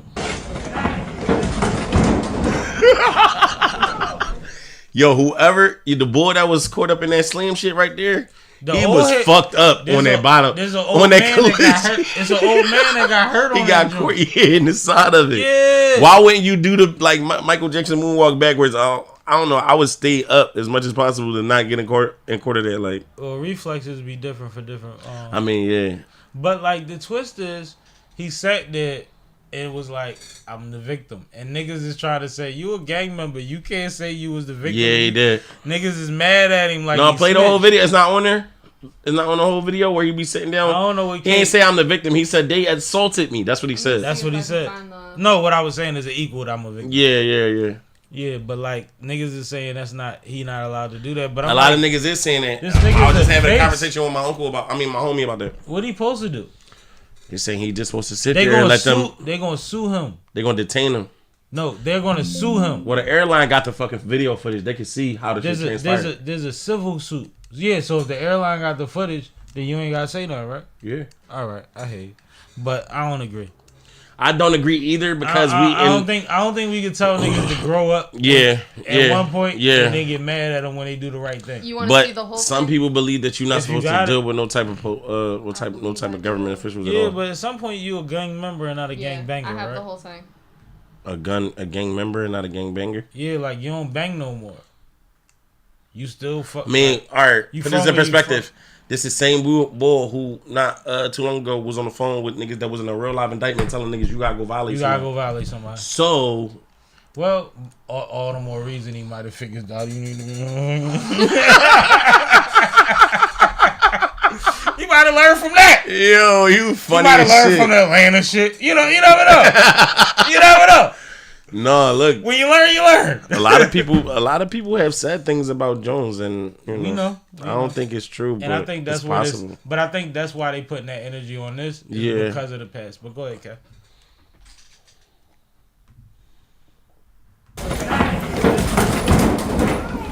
That's that deadlift. I'm mad it was still a mix. I ain't gonna lie, he was getting busy. I'm mad it was Jones was fucking them niggas up. Boy got out the way. He walked up the escalator. Yo, he said, "Ow, look, ow." He was taking the breath out of that nigga. Arrival. Yeah, he's taking the breath out of that nigga right now. You know what that is? He had him over the railing like, nigga, you gonna die. Stop touching me. I think he was just a little amped. How did it start? Seeing them run up on him because, all right, look, this is the thing. If two random dickheads run up on you, right, and you somewhere, I like how this story. You somewhere where it's officials at, and you know they can't mix, but they mad, they doing whatever they doing. You know you gonna get out on them. You know what I'm saying? When it come down to it, so he probably looking at it like, I'm fucking these niggas up. Let me let them know that I was being assaulted and I'm just trying to defend myself. Because he was clearly winning the shit. Yeah, he was getting over. The bull shot hit him in the back and he was like, he wasn't even doing that. Nigga, I done hugged you harder. That shit was crazy. Bro, the bull was screaming, ow, once he hit the ground at the bottom of the escalator. You get hit harder when you drop a haymaker. Right, on a niggas pushing me around, was on his around back a circle. Like, he was hush like, puppies. He said, ow, ow, hush puppies. That shit was funny as hell. He was getting attacked, but you see they went right at him because he was winning. That's what I'm saying. And but that happens. That's part of it, though. He's black. That's part of it, though, right? Like, if you winning, then let's stop him. Why grab the nigga that's getting his ass whooped? I didn't see people, like, you could get shot and be on the ground and still kill somebody. Yeah, I seen that before. Yeah. And I've also won fights and been the only one that didn't get kicked out the club. So it's like, but at the end of the day, right is right, is wrong is Yeah, wrong. yeah. You see what I'm saying? But like that was wild, and Very wild. shout out to Jim, because if he didn't look like he was using all of that shit we be seeing, all that fly shit, Yeah, yeah. it would have been bad for you, bro, man. You can't let these white boys whoop on you. Remember when it happened to Sticky Fingers on MTV? No, play the video. K, play the video. The Jones outside the club that he was going to after the whole situation was over. I think that was dope. Like, oh yeah, nigga said I gotta go out. I'm on my way to the. yeah. That's funny. That's part of it. No, it's at the end. It's past this. You had scrolled down to it. Oh, Remember when you were scrolling down? this? Yeah. All right.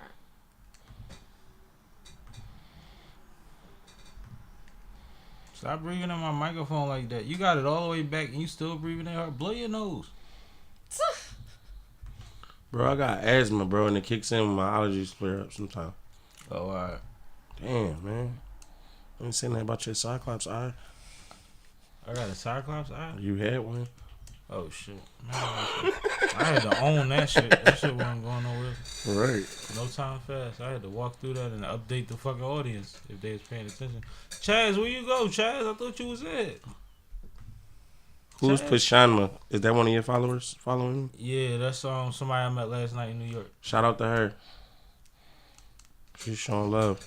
All right, that's you what's ready? up. Mm-hmm. And the show must go on. You heard? Tonight, Taboo, you know where I'm at. You dig? Fuck all that other shit. Pull up on me, you dig? I got it on, I hope you got it on. We gonna have a celebration, you heard? Life is life. Miami, Taboo. You know I spend my summers here. We on the way. Let's enjoy ourselves, you heard? Come in peace, you heard? So I got a question, right? No, real shit. Jim always usually fly, whether you agree with his brand of fly. Nah, he Yeah. always fresh, right? Yeah. He one of them. Yeah. Right? Yeah. Why the thumbnail made it look like he peed on himself? Like, y'all picked that thumbnail when the nigga was shot. Look at the thumbnail. Go back, K. I just X'd out of it. Oh, man. The thumbnail I ain't of get it, that. You just see him holding his waist, and you see dark shit between his legs. It just looked bad. I It's didn't like, catch that part. No, was did that it? his thumbnail? I didn't like it. I didn't That get might any. just be how It landed. yeah, how it But landed I from don't- TikTok it into looked- the It looked bad. It looked like clickbait. I ain't get none of that. And I see that he had the two-tone shorts on. Like, I see what was going on with the leg. Yeah. But you know how sometimes the shadow. Yeah, like, the shadow. It'd be reversed. The glare or whatever, yeah. Yeah, so it looked darker on the inside of his shorts, so to speak. Mm-hmm. Yeah. I ain't like that, but my bad. But what you thought There's about nothing wrong with that. No, but what you wanted to say about that? I think you that told was to pull just that funny up. that he said that. I mean, you know, and then he kind of insinuated like, "I got it on. I hope you got it on." Like you saying, like y'all boys from the airport want to come get some. I think he smoke, was come talking about get the it. Versace shirt. Oh, okay. Yeah, I think he's talking about his shirt. That sound like he like saying y'all want to finish this. No, shit. he probably was, but I'm just trying to bail him out. I think he's talking about his shirt, bro. I think it was his shirt. Like y'all niggas want to die tonight. Come on, come die. You know what club I'm gonna be at? I'm on a flyer. I'm on a billboard. He like life is life. Like what? He That definitely was- said life is life. That was subliminal as shit. Like if you ask me, but But you know he vampire life, so everything is life.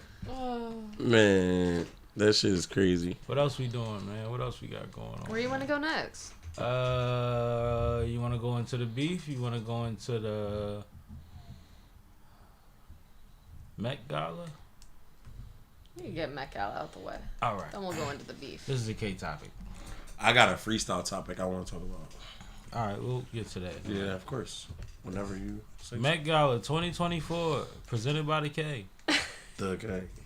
She's No. always been a K, man. Big dog on that side. So if you didn't Put know, respect on our name. tonight is one of the biggest nights in fashion, the Met Gala.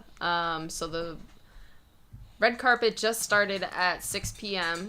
So we got to catch a little of it before we went live. The theme this year is something about new beginnings. And reusable. Yeah, so it's all about like a garden of new beginnings. That's what it is. So shit gonna be like a lot of greenery and So yeah, so People it's gonna be a walking lot in. of blossoms, a lot of flowers, Yeah. greenery. And people looking like the Garden of Eden. But Yeah. it's also so what the Met Gala is, people don't realize. It's not just a party, it's also a like fundraiser. yeah, and they show off a very specific collection at the Met. And this year the collection is all about showcasing some timeless pieces in fashion history. So it dates all the way back to like the 1600s or something like that. Or like even before that, some like Renaissance period stuff. But yeah, so that's really what the point of tonight is. But everybody, you know, who's anybody gets to show up in fancy ass gown. Shout out to J-Lo.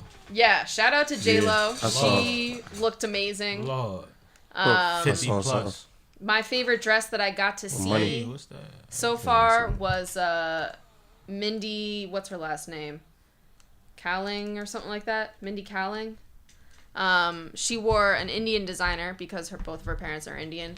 But the dress itself was like gorgeous, had big petals, and was flowing all the way down in like a cape formation. That was crazy. That was dope. Yeah. The it last was- thing I it was remember beautiful. about the Met Gala is when Cardi and Nicki was there. Let her introduce her segment before you bring up some I'm rap just shit. saying. Man, somebody threw a shoe at somebody.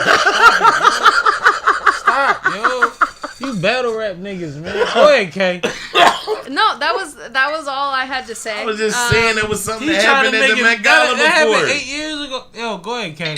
I'm just saying it still was relevant. Go to ahead, Met K. Gala, We though. gonna make shirts that say "Go ahead, K." God damn it. Just saying, man. You know. But yeah, shout out to the folks at the Met. Actually, Zendaya was one of the co-chairs this year. Zendaya looked beautiful as always. She looked great. She was making them strange movements in her eyes that they do. You Yep. know, she was very Wednesday. She absolutely was. My daughter loved that character. Yeah, I fuck with that show. it's gonna be a big night for fashion, and I can't wait to see the rest of the looks. I mean, well, if you excited about it, then let's do this. How do you, I got a question, Kay. Mm-hmm. How would you attend something like that? You gotta be invited? Yeah, it's an invite-only event. Oh, okay. I thought you was asking her personally, like, what would she wear? Oh, no, I'm saying how would Like, anybody you know, Kay attend? would die before she get on a red carpet. They would have to pay her to get on a red carpet. They absolutely would. Without a camera in front of her face, yes. Mm-hmm. Well, how about this, right? You know how I be telling you my lady is, like, talented, but she's, like, not wanting to be a public figure. Yeah, And she's reserved.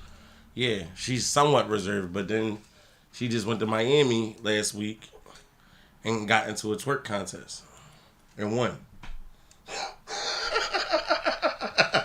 Is this what you wanted to talk about? No, but I was just saying, you see how you was saying how she's like, oh, she wouldn't want to like go to the Met Gala, like, I got you know what I'm big saying? questions. Yeah, it was funny. I'm not, for the record, I'm not gonna enter any twerk contest ever in my life. No, but it's like she be capping. It's like you like attention when you like it. You know what I'm saying? It was one of them type of doings. You know what I'm Well, saying? you know, their competitive nature kicks in for different reasons. Right. But I was just telling her, I was like, Yeah. it's dope because she was telling her friend how. How much fun did she have on vacation? I mean, she slept half the vacation. I bet. But she was with her girlfriend and they have some fun. You know, like, I ain't tripping. I bet. They was at a drag show. And then they turned up, started having the thing there. You know, I ain't want to see the rest of it. I just wanted to see her part. So That's it right there? No. nah, I ain't just fucking gonna have it right there. Fuck her. Crazy. I'm good at this. I'm good at this shit. I make it squirt. Sam was about to make it a topic. Right. I'm about that crazy. No, but All right, let's get into what we all came here to really talk about. Oh man, It's time. I didn't want to do it. It's time. I wasn't ready. Oh my God, this weekend. Yeah. This weekend. So can I start this by saying that Cash put in a special request from me A couple and days said, ago. "Yeah, bro, I'm late. Yeah, I was. I need to know what happened and when it happened and what's the order of Yeah, I need things." to know the order of the strikes. And I basically. tried my best. You did. You did good. And I think I only missed one thing. And I think the song I missed, I never heard. And I still ain't even catch all yet.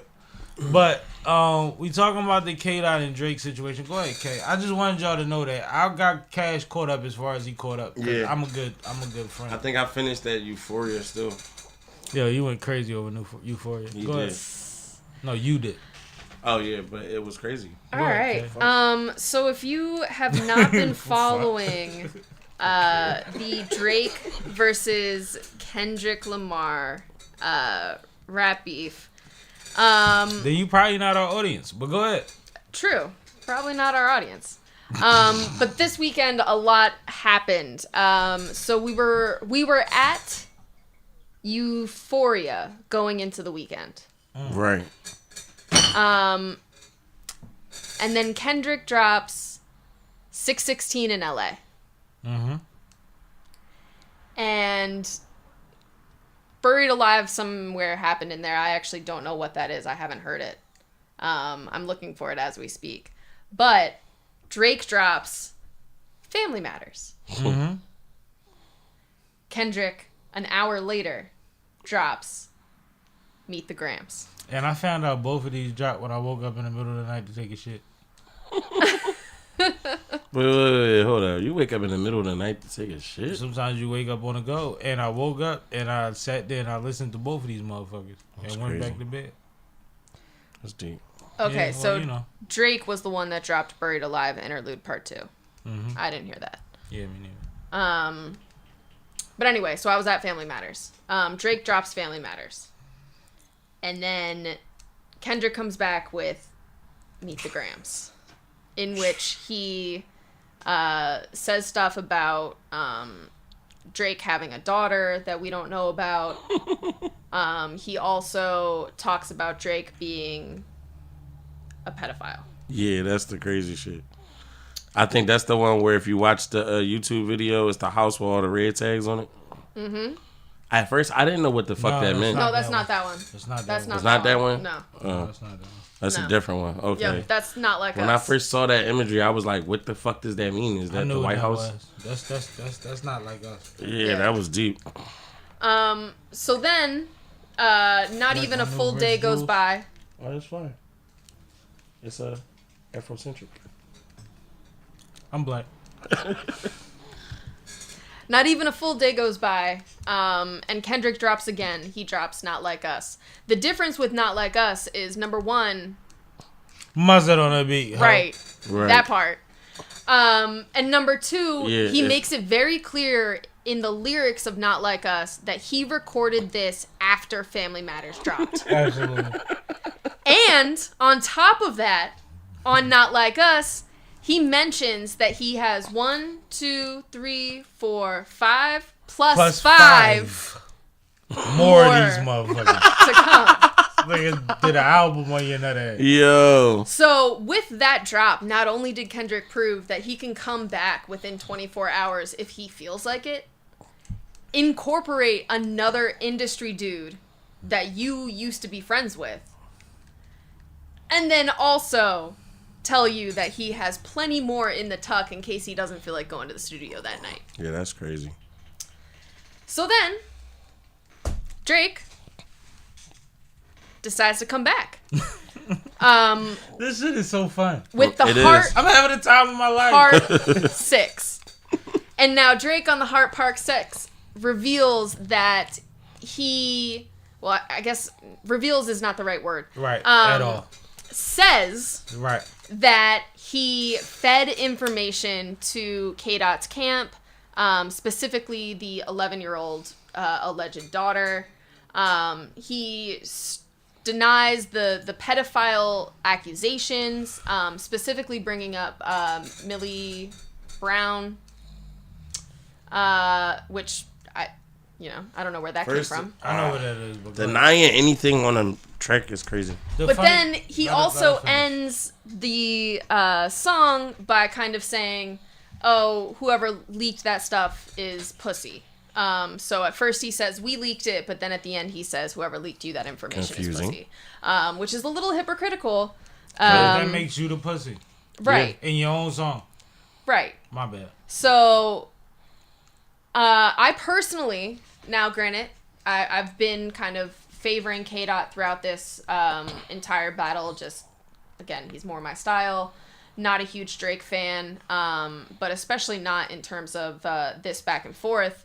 But the Heart for me, it just didn't really hit. Now, when I first read the headline of that was a good one, Cash. He's a battle rapper. When I first heard the headline of Drake feeding the information to KDot's camp, I thought that it was going to be damning. I thought that this was going to be like a dagger to the heart. I got you. This thing's over.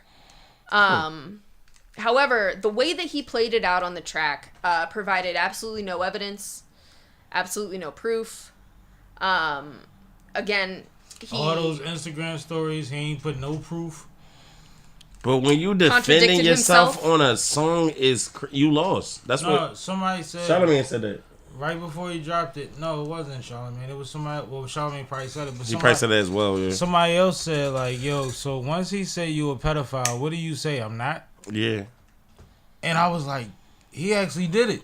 Like he actually did what that person said. He made a record just to say I'm not. Yeah. And I'm cool.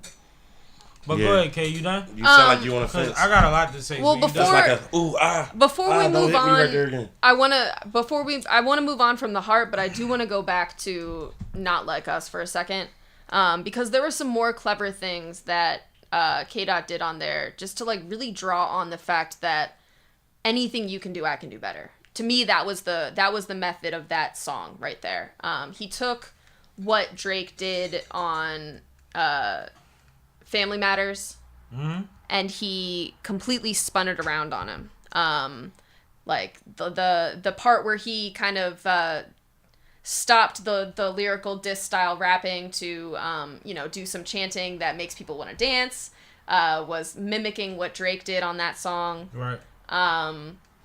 And just the record itself is tough. Like I've been playing that all day long. That shit goes. The beat is amazing. Shout out Mustard. Yeah, that shit sound like Mac Dre gonna come alive and get on that joint. But it's part of it. Like Mustard also tweeted and said, "I never turned my back on my folk, on my city. I got way more where that came from." Meaning he had a whole clip if Kendrick wanted to keep going with him.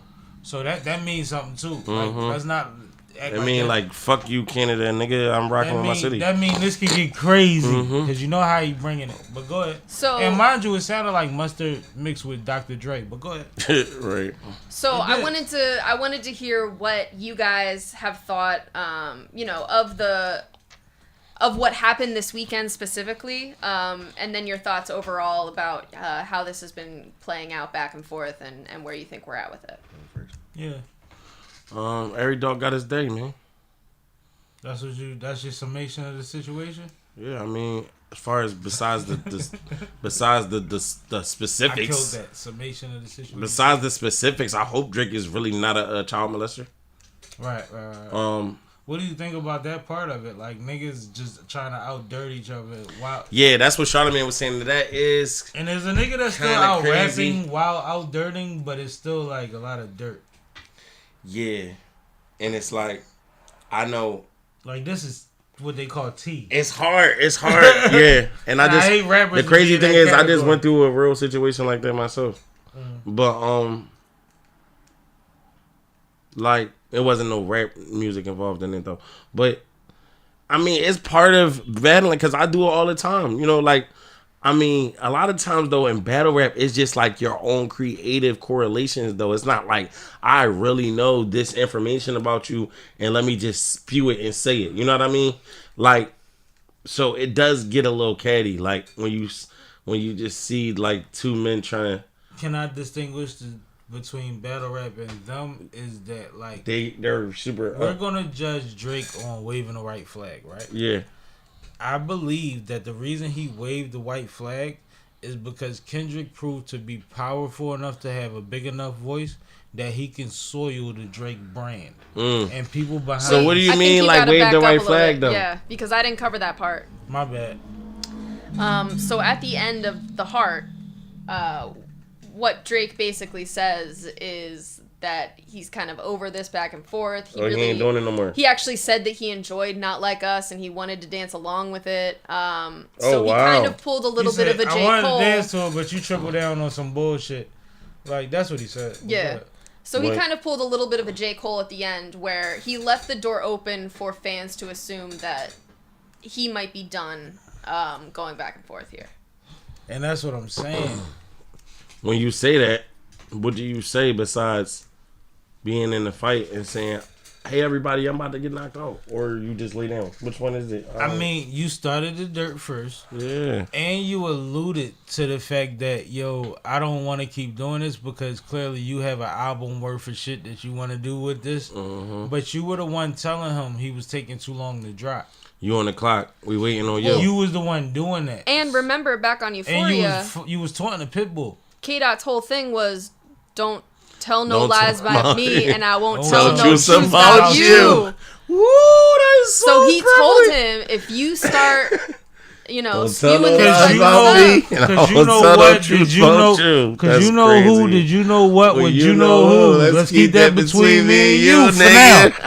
The ad-lib was for now. For right, yeah. Yep.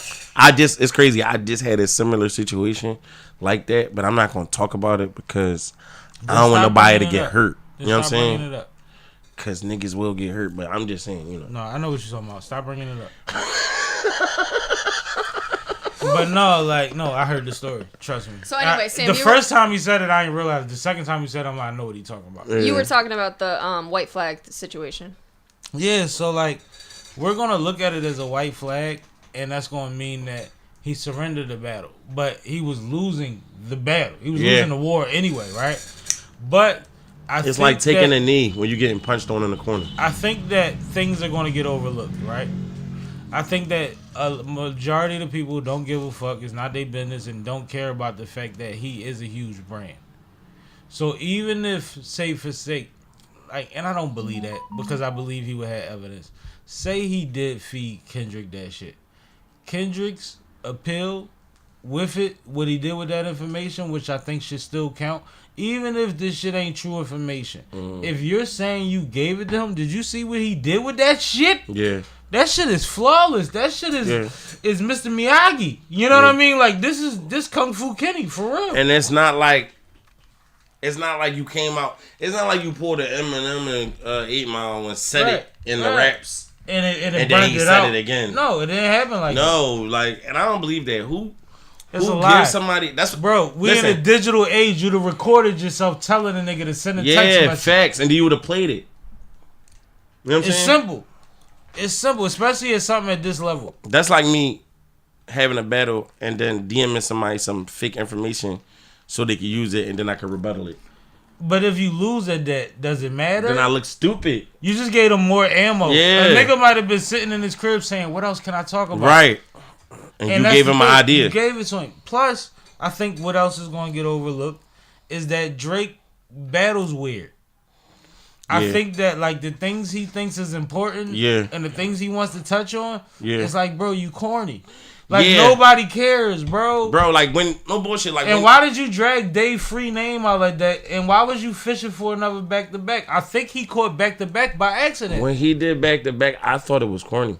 But I think he caught it by accident. I think he caught a club joint. And we're not going to act like he the first one to do that. T.I. did it with What Up? Bro, listen to this. Let me reiterate this part of the game, right? Mm-hmm. I think Drake is only able to do that type of shit because of the era and generation that he's a part of. Absolutely. Because the people that you got spamming people with L's and you got your own hive too. They weirdos, cuz they not the real. But it's more weirdos than gangsters in the world. Not gangsters, the real essence of hip hop type of people. Less than 10% of every community on average is a criminal. If just like Gilly said, when I hear a diss track, I'm just being honest. Yeah, but you don't gotta be a criminal to understand. I'm not saying it that way, and I feel you on that. But did you hear what I said? Yeah. When it comes to voting, we all vote our interests, right? Right. When it comes to our beliefs, we believe in the thing that protects us the most. If I'm not one of y'all, I don't have to adhere to all of that shit. I can dig it. I can love to dance to it. But that shit has nothing to do with when I walk out my house. When real hip hop fans, like that fuck with rap since the hip hop Hip it to the hip. Yeah, Like hip. they I don't mean, want to stop hear. the rocket to the bank, Yeah. bang, boogie to up, jump the boogie to you, rocking with the boogie. I know the whole song. Go ahead, finish it.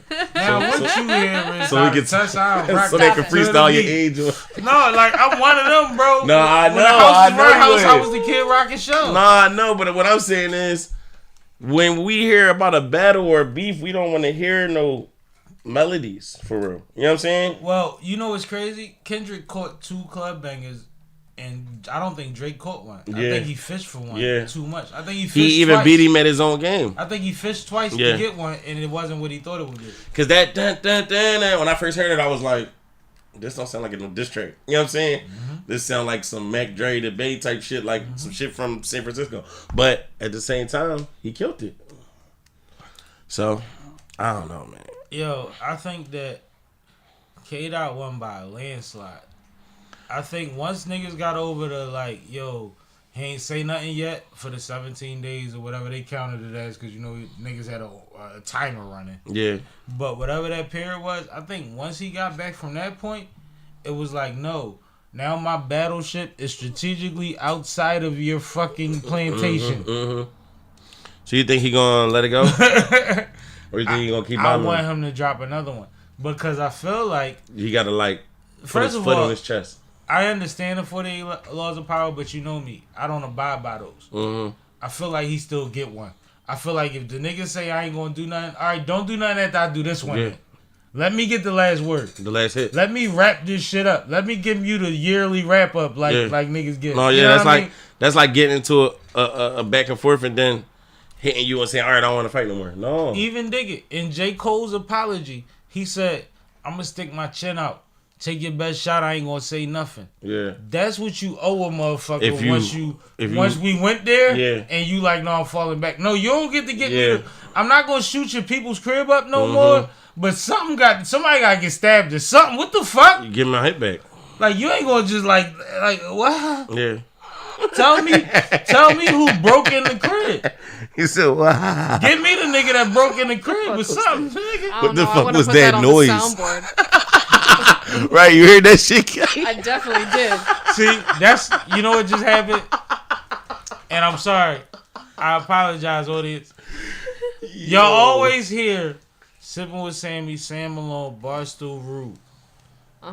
Rube just slipped out. I got emotional. I got him like, yeah. He said, wow. Tie him up in the basement, get the sledgehammers, and take his shoes off. I'm leaving. I'm an uptown nigga, bro. That shit sound like Forever in Jail. Bro, and I got a dope interview out right now, right? With SNS.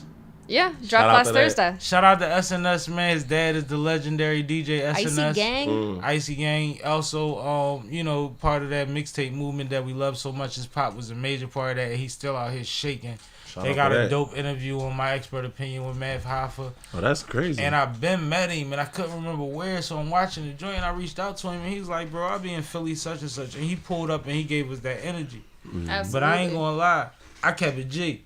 I'm like, y'all our biggest adversaries. Like, we look at y'all like y'all ain't that big just because y'all biggest city. This nigga was like, but I love all y'all niggas, man. He started naming niggas, and it's just like, bro, great energy. Yeah. Great energy, great That's energy. what's And up. then I wound up in the studio that night with him, Core, and a couple other niggas, man. We had a good night. That's what's up. But like, Shout check out to that- Corey. He just had a birthday. yeah, absolutely. Happy birthday. You would if you would have waited a little longer, you could have been a Gemini. But If you would have waited. a little longer, just hold on tight. He probably was preemie like me. Um, I Passion- Probably waiting on a Gemini. race to the egg, buddy. Passion 1-on-1 said, I'm here. Oh, she in there. You just shouted her out. Oh, shout her out. What's up? No, can I tell you? You know what? I damn near want to give her my number. We was in New York bugging last night, bro. We standing outside smoking while the artist is going through their little process or whatever that they got to do that that Hollywood Him was there to represent them for, right? Mm-hmm. I don't want to tell too much business, so I'm speaking in terms that you know. Yeah. Right? So we outside, we smoking. This random old head white guy, I got a selfie from it with her, pulled up and just started talking to us about all type of shit. And we was already having good energy, So she somehow turned his energy into, yo, let's take a picture real quick. What? Hold up, yo, this shit was funny as shit. And all day today, she been showing love on my page, and that's why when you was like, is that somebody? I'm like, no, she did it. But she took the picture down. Where's the picture? But she's an artist. From NYC? Yeah, this is her right here. Yeah, I seen a couple videos. Oh, this the picture. Oh shit, I ain't even really get into it. Yeah, that's us. Yeah, cause I seen the notifications when I was on my way over here from being held captive. Hold on. I got you. And I ain't want to have my phone audio come up on here. No, Diddy. That audio, you got to turn that audio off. She posted that shit. Who's saying, oh, that's me?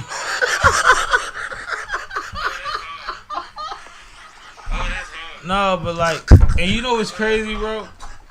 You know me, I'm lit out there, right? Right. So I'm drawing. We get situated. We finish the situation, and niggas walk into like the pizza shop, like a couple storefronts down. I walk in with my beer. When you see that picture, I didn't get that beer from there, yo. You're not allowed to drink it. That's not a deli. You just walked in Bro, with a beer. I was on my Philly shit. I was on my Philly shit ticket. so hard. Sir. And I'm the ride. Oh, man. But, crazy. Shout out to you, Love. Last night and even today, she was tapped in with everything that's going on, and she's supported. I'm glad that you was able to catch the live. Yeah, thank you. Maybe at some point we'd be able to get you through, just on the strength of, I was out of state for a couple hours, and I had a ball with that. Right. That's great. Yo. But shout out to that white man, because he was going through it, and he was saying he was a legend, and he did this and did that, but he was pissed off last night. And that's all. I don't even remember what he's talking about. I just remember that, and I remember her splitting the energy. If you, what did she say? Thanks, man. Love the vibes. Yo, what was he mad about? But I know that it went from him being pissed to her being like, come on, let's take this picture. And next thing I know, I'm standing right next to him. Like, yeah, like she changed his whole energy. Yeah, bro. And I think that certain people know how to do that. We clench, we get tight. Mm-hmm. They get loose. They figure out how to. No, yeah, for sure. Yeah, like how do I? De-escalate this shit. Yeah. Yeah, and it was cool shit. And then he was still drawn, but we was alright. We was good. Nobody had to get hands put on him or nothing. What's going on with the airports and rappers though? What'd she say? No, I'm just looking at Instagram and say A Boogie almost get into a fight. Yeah, you folk now. You know that. I mean, you know that. We ain't even doing that. Let me know when you can get to Philly. What she say? Shout out everyone. I appreciate you. For sure. No, she one of them, K. You gonna meet her soon, yo. Word. She fly. That was fun. And it was crazy because I was so on. I get up and go to work in the morning. I didn't go to work last Monday because I was in Baltimore until 2 in the morning. They gonna be on your ass. So I'm like, I need to go to. They wasn't, but I also know my coworkers. Yeah. Cinco de Mayo was yesterday. That board was heavy today. Yeah, Nobody came to work. Yeah. So I'm like, let me go. But I had a ball out there, and we met some good folks, man. I'm glad that she followed up on the tap, and that's love. That's love for real. She said thanks for the love back. You already know that, man. And like I said, sooner than later. What we talking about? We still on the battles? No, I would just say I just seen something that said A Boogie got into an altercation at the airport. After we just talked about. After he just got into it in Paris? Oh, Jesus. He did too?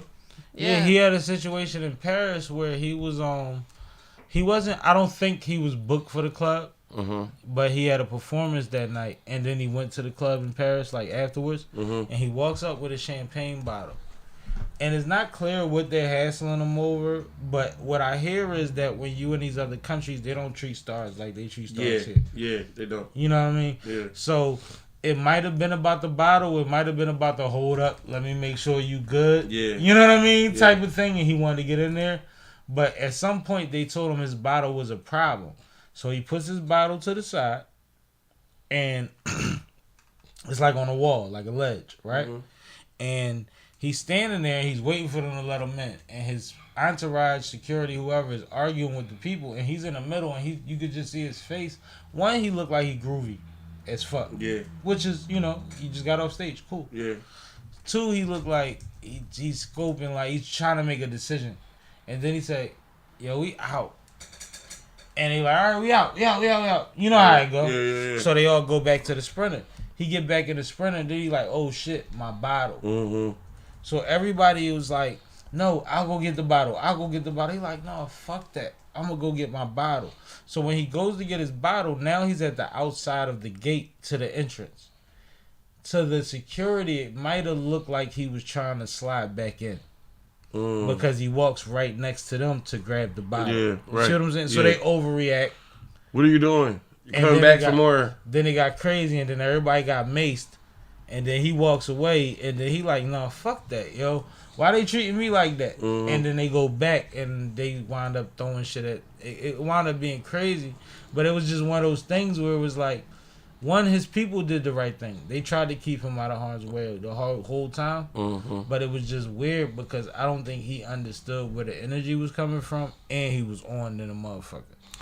I got the chance to be backstage with one of my artist homies, you know what I'm saying, that's in a, you know, pretty good position. And it ain't no flunky shit, you know what I'm saying, to maybe go outside front and grab some new sneakers for him from somebody else to perform in, or go to the bar, grab everybody some drinks. Like, right. You know what I'm saying? It's not no flunky shit, bro. Like, play your position. You know what I'm saying? At the end of the day. So I think, you know, he should have just let them people go get his bottle. Like, you know what I'm saying? But hey, Boogie not even 30 years old yet, too. You got to think about that. He's a young man, and I think that he was on some shit like, bro, I'm good, and I don't like how they was treating me. Yeah. But he didn't go over there, and Kay, you saw the video, right? Yeah. He didn't go over there with aggressive energy. He got aggressive after they sprayed the mace and all of that, and them niggas walked away. And then it's like, man, fuck that. Like, you ready to hit the nigga with the bottle. No, we ain't gonna forget when A Boogie and PNB Rock strolled Lil B at the Rolling Loud and shit. Yep. Yeah. You ever been hit? Definitely get busy. You ever hit with the spray can of mace? I never been hit with no type of mace in my eyes, none of that type of shit. Bro. Not in jail, not on the street, none of that. When you, and they you can't do it in the club no more, but it's happened to me in the club before. People died last time they did it. That's why they can't do it. That's crazy. But outside the club, parking lot full of people, let out, popping. That shit's We get it. We ain't even hitting nobody. We about to get turned up, and all you hear, bro. And it hits everybody. Everybody is running the cars. Everybody can't drive for 15 minutes. Yeah. All of that shit. You know what I mean? Yeah. And I'm talking about an entire outdoor parking lot. Yeah, and they hit them with one of them joints. I seen it. I seen the can. That you could see the, you know, like Mason's like, when you see the spray, like, it's over. Nigga. That shit like, that's clear to sell. Skunk spray. Yeah, it's different, bro. It's different. And it's since my man, Maserati Ray, got locked up before, and he got kicked out of a basketball game, actually with my ID. Sure. I never got my ID back. But they sprayed him so much for no reason. When he got in the cell, they had to take him to the medics because his shirt was full, like he couldn't wipe his eyes. None of that. It was all sprayed down, and they had to get him right. Like, it was bad, and he had a long night, yo. Yeah, that shit ain't no joke. You maced me. Woo! So are you like ready? I'm saying, Are you ready to watch this video? Let's do it. All right. My bad. No, I'm not apologizing. We live. Let's do it. Six like cats make best. All right. Well, there's no real good audio on it. That's somebody's music. Yeah. Is that him in a wife beater? That's him right there with that sweatshirt. Oh, with the gray on. Yeah. Boogie kind of tall, if you ever noticed. Yeah. I like Boogie. Yeah, I like him as an artist too. I like his energy in the interviews and all that. I like how he carry it. I mean, I understand he's young, so he get into dumb shit. But I mean, he from the hood, bro. But like he speaks well for himself. He presents himself well when it's time to. I don't like them dumbass shoes he got on in this video. That's them big joints that look like a beast foot that everybody been wearing. Oh, I fuck with no. At least it don't look like anything On a too travel tip, serious happened. or like you can't judge a nigga airport lay just like you can't judge a nigga hospital lay. Bro, you judge a nigga late wherever the fuck he at. If you judging niggas in the hospital, you a different type of human. I'm not wearing no shit like a beast foot nowhere. I don't give a fuck. Some shit be like, why do you own that shit? That's what I'm saying. But if it's about comfort, then that's what you want. That's what I'm saying. That's my point. I'm a fly nigga, bro. I mean, you can get some comfortable flip flops. I'm not supposed to say it for myself, but you know I'm a fly nigga. You Yeah. cuss me out for having on a Gap sweatsuit. This nigga's crazy. I mean, So overall, it doesn't look like day 4. it ended up being too physical. No, it I'm just not looks seeing like nothing some. that looks. That's why we talk about other shit because it don't look crazy. I'm just saying, what's going on with airports? I thought all these rich rappers flew private and all that too. They don't all, and that's stupid. Yeah, I know. Yeah, definitely not on all the time. Yeah, I know they don't. I'm just being funny. I'm about to say you get XL Ubers to all your fucking events. I don't do Ubers. Oh, all right. Cause I be in the car. Who you talking to? Nah, I'm talking about these boys that's rich though, for real though. Like Jim Jones, I don't know. Like he been getting money for a long time. Man, the airport is the airport, bro. Yeah, but that's what makes you accessible to I these keep people. it G. When it's on them, we do that. When it's not on them, Right. guess who I'm with? Yo ass. Mhm. Shout out to my man. Damn, this nigga just was in the airport with Method Man. He's That's just what's in up. the airport with Method Man, and he gave him my man that make these. Oh, for real? He gave him one of these keychain like I got and all of that shit, and he walking through the airport with Method Man. I met Scotty in Like the I don't know airport. if they met on the flight or in the lab, like in transit, Mhm. but like these niggas is walking through the airport together, like they came together. Mhm. And I'm like, no, he's a networking genius. He's a monster. I can't remember his name off the top of my head because I've been drinking, but like, you never know, bro. Mhm. You never know, bro. I met Scottie Pippen in the airport. And what you told him? I shook his hand. Said, "You Scottie Pippen." Yeah, you shook his hand. He was and tall said, as shit. Said I never scored 33 in my life. Shut up. He said I never scored 33 in my life. We gonna play Pig. Not even at on your Dave- birthday. We gonna play Not Pig. even at Dave and Buster. I'm gonna bust your ass. Let's get it. You serious? Yeah. All right. How much you? In the morning. Which one? Whatever you want to shoot for. One's a. All right, cool. So speaking of competitions, the rules for the Paul versus Tyson fight did come out. That's I wanted lit. to get a Yo, chance You ain't no fighting nigga. to know show them about to you Tyson, man. guys Get the and get a fuck outta sense here. of how you feel about them. So it will be an officially sanctioned professional fight. That's fire. The results will go into professional records. He That's a battle rapper. And I fire. just punched him. Punched me in my Knockouts arm. That's are considered a block. allowed. It will be 8 2-minute rounds. What you say? Not allowed, K? I'm sorry. Knockouts are allowed. Oh, so they saying it's okay? It's a sanctioned fight. It's Yes. a real fight. Yeah. It is a real fight. Cause you know what? Hold Tyson. up, let her go through the. Go ahead. Yeah, go ahead. 14-ounce I'll let you gloves, start. no headgear. Mm-hmm. Go ahead. 14 rounds. How many rounds? 8 2-minute rounds. No headgear. No headgear, 14-ounce Knockouts are gloves, allowed. knockout allowed. Will you be think? official. What do you guys What think? that look like to you for Paul versus Tyson? I want I'm you just to- saying. You the expert. I want you to start. I'm not no expert. I'm just into boxing. I'm just saying, for Mike Tyson, somebody who was a super champion, who one of the best boxers in the history of boxing, No doubt. for you to sign on your professional record against this how You old? don't like that. Against this non-boxing ass. He can box. No, He can fight, bro. He can fight. the origin Bro, he can of box. it. Yeah, I know It's what different. you mean. He's Yeah. not professionally trained. No, yeah, he's I nowhere get It's you. near the origin. It's the same shit that I was just watching with Tank He is talking about his professionally next trained. fight.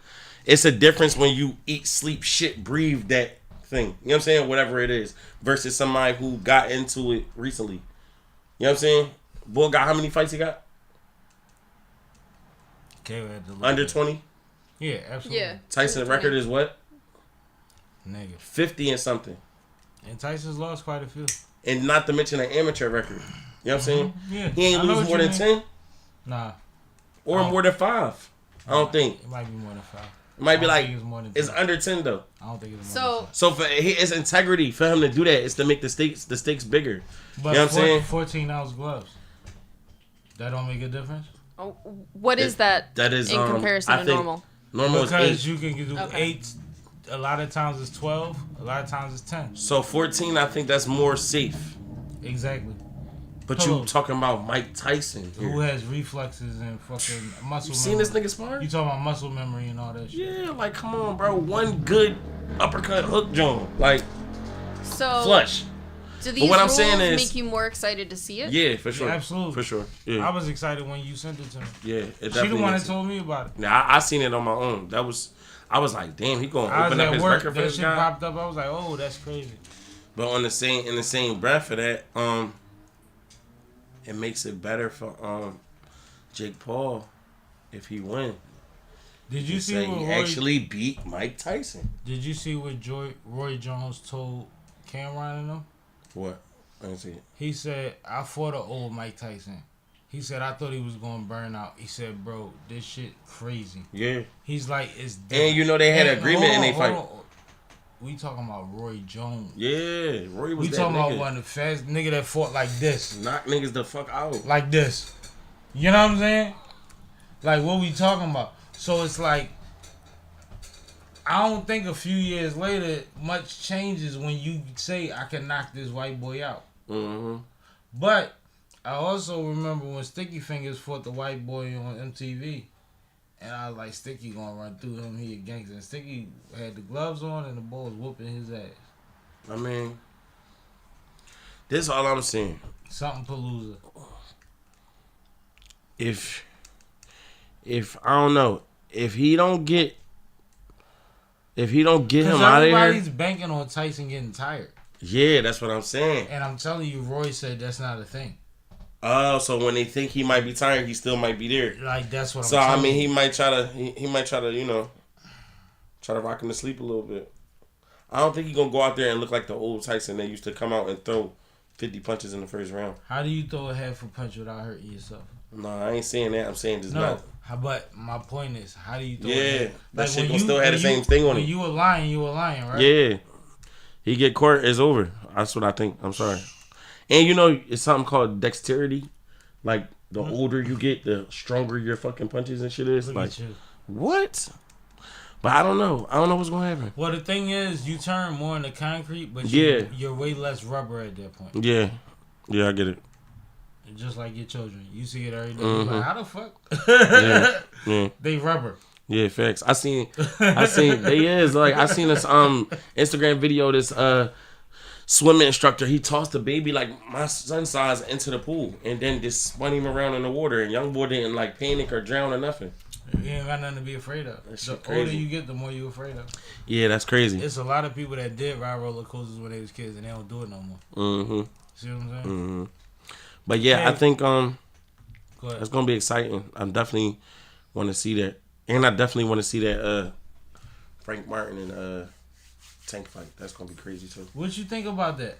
I think this might be Okay, all right, let's do this. I got a better question for you before we get into what you think about the overall, right? Mm-hmm. Does somebody had to get hands put on them at every press conference in order for us to know it's a fight? Like, No, so what is this like? it just come with sauce. It come with sauce. It's natural. I think it's natural because You it's don't think it's WWE at that point? no, because Not the boxing part, but like the promo part. the little shit that they do. Yeah, like when I gotta push you, I gotta smack you, I gotta. Nobody gets hurt. Nobody has ever got hurt enough not to fight. Why would you do that? What I'm telling you is, then how real is it if I just told you I can't give you half a punch? It ain't real, but the energy is. So somebody has to get hands put on them in order to sell it. No, but when I take somebody's head and put it on a movie and post that shit and let all y'all see it and everybody laughing at you, it ain't real, but my energy is. But if he seen that shit and he ain't appreciated it and he walked up on you and shoved you, that wouldn't be play. Something would happen after that. Right. Niggas wouldn't be able to just hold niggas back. Right. That's But- my point. It's a difference though too because you got paid security guards that's 3 times these bulls' size and they weigh too. They don't be letting them bulls get to each other. You ever tried to get to somebody and you maybe didn't get to him and you realize it was 6 niggas holding me back and I was making progress. I never really been held back. Somebody always be like, go Stop. get that nigga. Get that I don't want to incriminate you. I'm just saying. No, my first response, and I almost said it. I don't want to incriminate you, bro. Bro, people don't be like when I was younger. I'm saying like in my hood, it was what get him. You know what I'm saying? No, and I dig that, but I've literally been in situations when it was like, how I lose all my shirts? Yeah, all them niggas was grabbing me. H-Bomb 5M said, "Yo, squad." Yo, boy, shout out to my boy H-Bomb, man. That's my guy from a long time, man. We got going on 8-10 years now, man. What Dope H-Bomb rapper, do? dope MC. Okay. Yeah, from Chester. What's up? What if it was something like, what did I check out? What is that? Me and him got a joint. It might still. I don't know how. That Piff, what they did with all this shit. But however you get to what was on that Piff, we got a joint on one of my first projects that I dropped called Down Payment. We got a joint called Willpower. Okay, all right. And he got his own shit, but you know, he was battling legal troubles and things of that nature. A lot of shit that he want to talk about probably on his projects. And, you know, he in a state of trying to get himself together at this point. You know what I'm saying? Well, let us know, bro. Let us know anything outside of that you want us to shout out, because we appreciate the support. And if that's what you're doing, then we with you. Yeah. We with you. That's something I definitely want to bring to the platform, too. Nah, I appreciate He said, "I that. see you, bull love." You already know. No, that's love. But like I said, while we in here, the little bit of time we got left, if there's anything else you want us to shout out, let us know. And KO, pay attention for the Absolutely. situation. Let's talk about Pat Bev. Can we talk about Pat Bev, please? Let me show you this video, so you know what we're talking about, Cash. Pat Bev is my type of homeboy. Pat Bev from Chicago. Introducing the most Oh, Pat man. Bev a demon. He probably got bodies. I don't even know. Shut the front door. He from Chicago. Also known Yeah. as the Seriously, From Rob. the wreck. seriously Rob. The mute is right there, yeah. Sorry. He from Chicago. But Pat Bev was on some Pat Bev. We get down to the end of it. Here we go. Somebody's whooping at Patrick Beverly. He throws the ball at Beverly, and Beverly whips it back at him.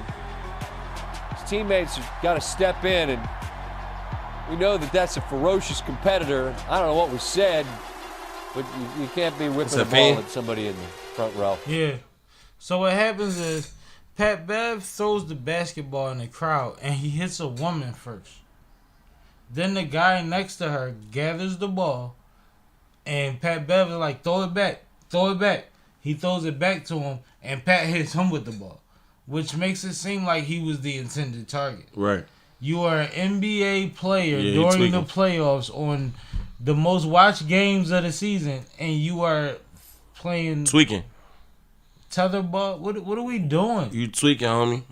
And I love Pat Bev. Grave. I love Pat Bev energy and all of that. Like, you know, he was a Sixer not He's too long from ago. Chicago. But he think he from Philly. He left Philly for 2 weeks, came back and gave away like $30,000 to the kids. Like, I'm sorry I left. Like, he really love it here. So I hate to talk bad about Pat Bev, but that was dumb as shit. Mm-hmm. And that was their last game of the season, which means this affects the beginning of the next season 9 times out of 10. I mean, I can't say what I would do in a more lucrative situation, but I just be feeling like the wrong people be having too much money to be tough, like to be so angry. And be like, bro, you about to go get on the jet. All kinds of shit. Like, why are you that angry with a fan? Like, you know what I'm saying? Like, if somebody say something to me that's crazy, you know what I'm saying? At this point in my life, you know what I mean? Like, I even be dismissing it, even though I'm not rich yet. Like, Jeff Teague said, homie, you wasn't that upset. Jeff Teague, Pat Bev? former NBA player, said, right. like, yo, you wasn't that mad, bro. Like, come on, That bro. was extra. Yeah. What do you think, Kay? Maybe his baby mom had something to do with that. You know, I love Pat Bev, but that was a lot. That was weird. That was a lot. You could have got sued for that. Say if you hit boy in his nose, busted snot box. And I feel bad because, like, Or her. just the Yeah. other day on the podcast, literally after the game before that, he was talking about a different situation and Yep. saying how he exhibited so much growth Right. because a younger Pat Bev Yep. would have Yep. gone further. That's a good point. He did do that. And unfortunately, in this scenario, he did go further than what I believe was necessary, and I'm sure that he will face some sort of repercussions for it. Yeah. Now, he's already facing repercussions because after that, a reporter tried to interview him by his locker, and his response to this female ESPN reporter was, "Do you subscribe to my podcast?" She said no. He said, "All right, then I don't need to talk to you." And, I'm paraphrasing, right? ESPN has since declared that he is not allowed on any of their platforms. And what I think people may miss when you be like, why? The NBA has an exclusive contract with ESPN to cover certain things. So you're not allowed to do that. So if you're going to do that, then this is how we're going to carry it, and we're going to put pressure on the league to build a response behind it. And there's the whole fact that she was a female. Bro. And you're talking about your podcast. While you're on the court and people are saying, are you subscribed? Are you subscribed? While you're playing basketball, now you're using that against a official reporter. I just want to give a little more extra into it because that happened too. ESPN is banning him from everything. All of this shit that used to go on in the NBA, bro, like the physical altercations, none of that shit could last nowadays, bro. It's international. It's international now. Yeah, like other countries. You remember when aren't Chris as violent Childs as us. two-piece Kobe? Absolutely. That shit was crazy. I'm a Kobe fan. But what happens now is the game is international, and most countries and nations are not as violent as we are. Right. So it takes a lot of not fouling as much, not fighting as much to be able to get that extra dollar. You heard me? Because they making a bunch of dollars before they even go there. But that's what it's about. So when you do those things and you're not a star pulling player, the brand down. You're a journeyman, and you're a great journeyman at that. But to some point, you don't deserve to fuck shit up. Yeah, you ain't LeBron. You ain't him. You ain't Anthony Edwards. And you know how much cleaning up they had to do when LeBron walked off the court and took his jersey off? Remember that?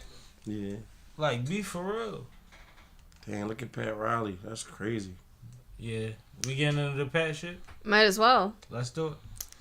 So, what happened with Pat Riley really starts with Jimmy Butler. Yep. So, as we all know, the Heat has been out of the playoffs. They were eliminated by the Celtics in round 1. But Jimmy Butler got hurt back in the play-ins. He unfortunately hurt himself and was out for the rest of the playoffs. But basically, he went onto Twitter and he said something along the lines of, if I wasn't hurt, the whole playoff situation would look a lot different. Saying that they wouldn't have lost, that the Heat would be playing the Sixers this round, was basically what he said.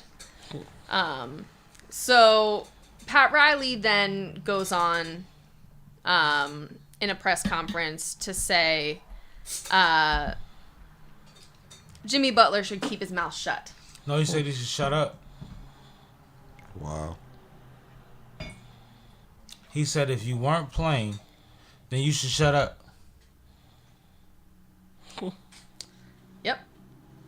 And then he said that Tyler Hero is fragile. Yes. He called Tyler Hero fragile. That's a disrespectful comment. Mind you, they just paid Tyler Hero a bunch of money. And Tyler Hero was coming off of an injury right before the playoffs. And he actually had streaks of like, oh, this kid is great. Right. And then, there's no consistency at a certain point. But he's off of an injury. Right. And I think that Pat Riley did what Pat Riley does. A lot of organizations and coaches and GMs try to hide their strategy. Pat Riley will let you know when somebody's disposable. When he feels like he can do without them. Yeah. So I'm gonna let you go, but I think that was important. Yeah, Pat Riley like he about to fall over any second. Well, Pat Riley still like a mob boss every week, and he carry it like that. Yeah. They say Miami Heat culture is different.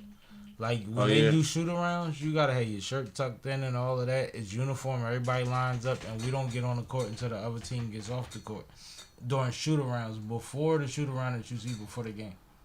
That's deep.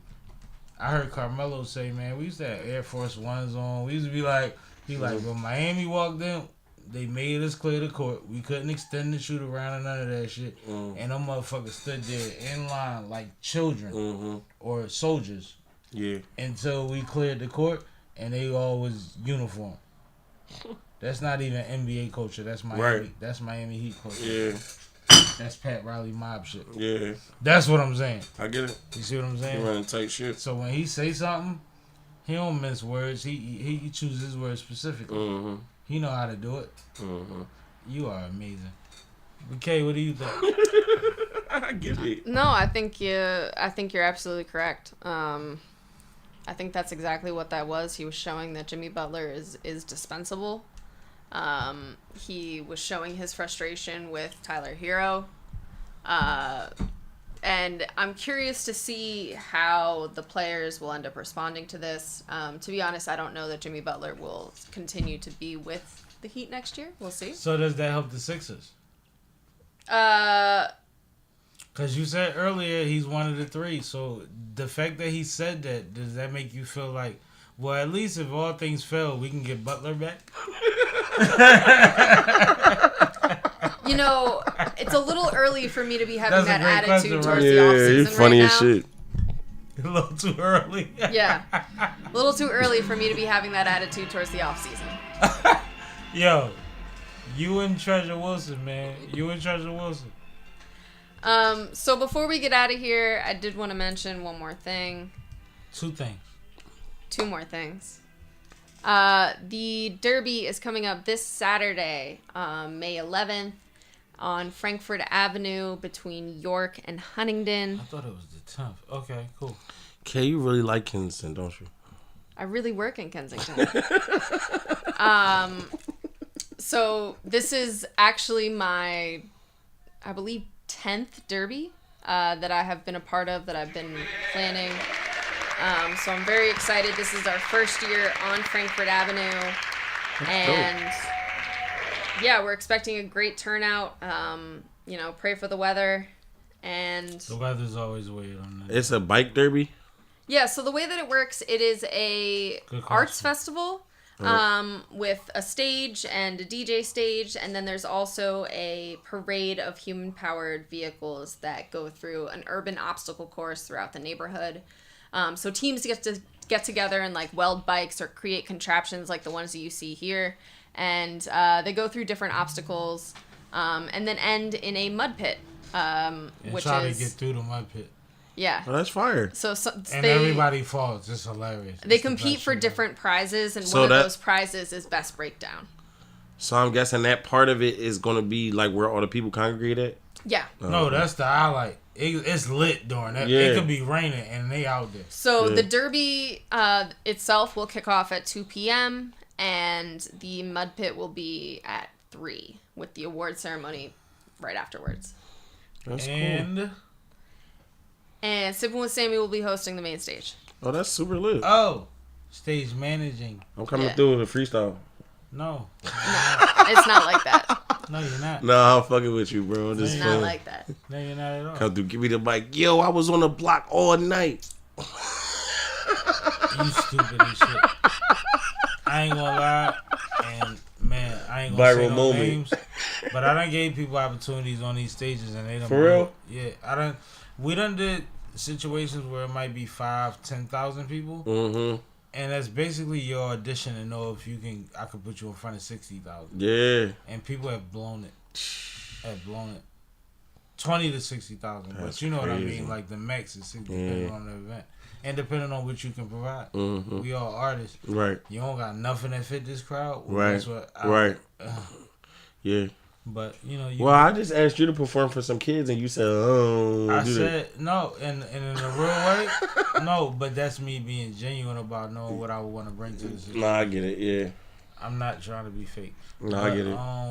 The other thing we need to get into before we get out of here, and I appreciate everybody that got in this far. If you still tapped in, please like, subscribe, comment, share whatever fits your fancy. Hopefully, all of the above. But, Kay, go ahead. On Saturday, May 25th. Day before my birthday, by the way. Y'all can send me some money on here or something. The Urban Elegance Entrepreneur Awards are happening. It is a celebration of Black excellence and brilliance. And SippinWitSammie is an honoree. Wow. Shout out to that. Make sure y'all send me this. So he gets to get all dressed up and go on out and accept an award. I'm coming through. And I'm getting dressed too with my boy. Let's get crazy. Yeah. You can be my plus 0.5. I'm sure it's going to be a lovely event. Shout out to Tweet. Absolutely. Who's organizing. And shout out to SippinWitSammie. Well deserved. Nah, shout out to us, man. We are SippinWitSammie. Yeah, shout out to the platform. Man, no big eyes and little you. She tripping. She tripping. Shout out to the platform. Shout out to Kay and Sammy, man. No, like, what the people don't understand is, and I say this all the time, so I want to reiterate it again. It's always an honor to be recognized. When you are nominated for something and you might not win it, that's a blessing. This is something when I know I'm going to walk in the room and I'm going to walk out the room with something. But more importantly than that is who else is going to be in that room. Right, and with the you. way that we going to enjoy each other that evening. Yeah, man. And that's why Cash is like, I'm coming. Because you know about that already. You already know, like, when you in that room, you like, oh, shit, they did what? You want to share that moment with people. Black man, black woman, come here. Yeah. Let me give you some of this love. Let me wanna invite share you that. to my shit. Right. You know what I mean? And I think that shout out to Tweet, she always figures out a way. And she just was checking on me the other day just randomly. And she just had a win in her life. And I don't know if she want me to share it on the platform. But housewarming. There's a lot of shit going on that week. You know. I got a baby cousin. She got a recital on the 22nd. Shout out to her. Let's do that for her. Shout out to Olivia. Shout out to That's Olivia. actually Unc's daughter. Word. Yeah. My guy. Yeah. And then Cash, what do you got coming up? I got right now I just got C Cash versus Kush from Baltimore on May 26th on OTR Battle League. Shout out to Southside Poe. It's gonna be a 1-rounder. He wanted to do 3 rounds, but he was like 3 2-minute Jones, and I'm like, You just hit him with a long ass flush. Damn. Yeah, I'm like, I'm sick of these 1-rounders. Yeah, but I mean, I was like, let's do the 3-rounder, but I was like, let's do 3 threes, and he was like, let's just do one round. So I'm like, let's do 1 6-minute joint. He was like, let's do one joint 4 minutes. I'm like, all right, but I'm really writing 5. I don't know fuck what you talking about. Yeah, we know what it is, and we sending him this clip. Fuck that. Right. Up, nigga. Yeah, basically. But other than that though, I'm working on a video for my single. I'm that nigga. You arrogant, ignorant son. I'm writing a video. I'm writing up the treatment for that. Working on a video for Stalking with Bill. Dope. Trying to get this merch together, man. Trying to get my merch together. Oh yeah, shout out to Gas Gang. We got Gas Gang has a song battle series live show and taping on May 12th on Mother's Day. Yeah, and I may be hosting. Yeah, that's super dope. I may or may not be hosting. Yeah. We did discuss it though. Well, shout out to OG Benny and the whole team. I mean, make sure No, not hosting, judging. Make sure my can y'all make sure me versus Diggs is a little early because I got a family tradition. Like me and my girl, we take each other out for Mother's Day and Father's Day every year. So oh, shout out to y'all. Yeah. So why you do that one? Because I'm a hater. He's an asshole. But yeah, other than that, man, we just cooking, we just working, never not working shit. You know what I'm saying? That's it. Oh yeah, matter of fact, I just got some beats today. Hey, from where? I got 2 beats today. From where? From an artist. Oh. I don't know what I'm supposed to do with them yet. I don't know what that assignment is yet, but that's all I'm gonna say. I got two beats today from artist. I don't even know whose beats they are, like what producer or none of that. I'm waiting for the instructions. Do you already have a preference? What do you mean? Which one do you think you already fuck with from the gate? The second one had more soulful vibes on it. It like screamed at my thoughts more. Just want to listen real quick. But I don't have a instructions yet, but they from a bigger artist than me that I'm, a friend of, and hopefully it turns out to be something. You know what I'm saying? No bigger artist than you, my nigga. Man, y'all know what's up. You know what I'm saying? It's a ladder out this joint. You know what I mean? Nah, it is what it is. It is what it is. But I'm here to climb it though. No Diddy. You know what I'm saying? Yeah. Wow. Sipping with Sammy, anything that you got coming up that you need to tell the people about Sammy before we fried, get on man. out? I got a birthday coming up. I'll be hosting on the 11th, stage managing at the same time at one of the dopest festivals that the city does every year that's been held down for a long time by you. So salute to you. I'm getting another check. I'm coming through too. You should. Like It's fun. It's gonna be like 10,000 people out there. 6 to 15. 6 to 12. Yeah, 6 I'll to be out there something like like that. this. Something like that. But like, and if it's nice, might be a dub. But like, cause it's usually not nice and they be out there. Like I said, I've been playing Fill My Cup for the people. They've been fucking with it. yeah. We gonna figure out something with that coming soon. I need you to help me up. Kay's probably booking another session. She wanna put some more spice on that. Yeah, I gotta finish it. Yeah, so we gonna do that. But like overall, just look for me to go live on the YouTube page more. Look for me to go live on Instagram less, because I need to be over here more, and I need to show you all the experiences that I'm having, even if I can't monetize them, because I be in a mix. So they be playing that shit we can't even have on the page. But Yeah. I gotta show y'all how I give it up. Like it's different. It's different. And I appreciate everybody that's tapped in. I appreciate C Cash. Bro, we gotta get a visual. I want to drop a visual for that record we got. I don't want to release the song first. I want to go straight to the visual and then release the song. So What's the name of the song? name of the song is "Get It How You Live." Yeah, all right, cool. Then that's what we doing. Yeah, man. That's This what we summer doing. for sure. Okay, anything else? No, it's out of here. All right, well let's do Sipping, this. I'm sipping, I'm sipping, I'm sipping, I'm sipping, I'm sipping, I'm sipping. Oh, about that. This is Sipping with Sammy. I am Mr. Flash and only I the think one you and need a only new, Sipping with theme Sammy, song. Sam Malone, Barstool, Rug. If you I be ain't sipping saying with that. Sammy, you ain't sipping right. Let's do it. Please get your fucking might life got together. I actually might have. Yeah, if you got something else, use But it. We can do I'm it. saying, I think if you you need got to do it. something in mind, you know what I'm saying? I don't have nothing in mind. I'm open to sit down and cook with you.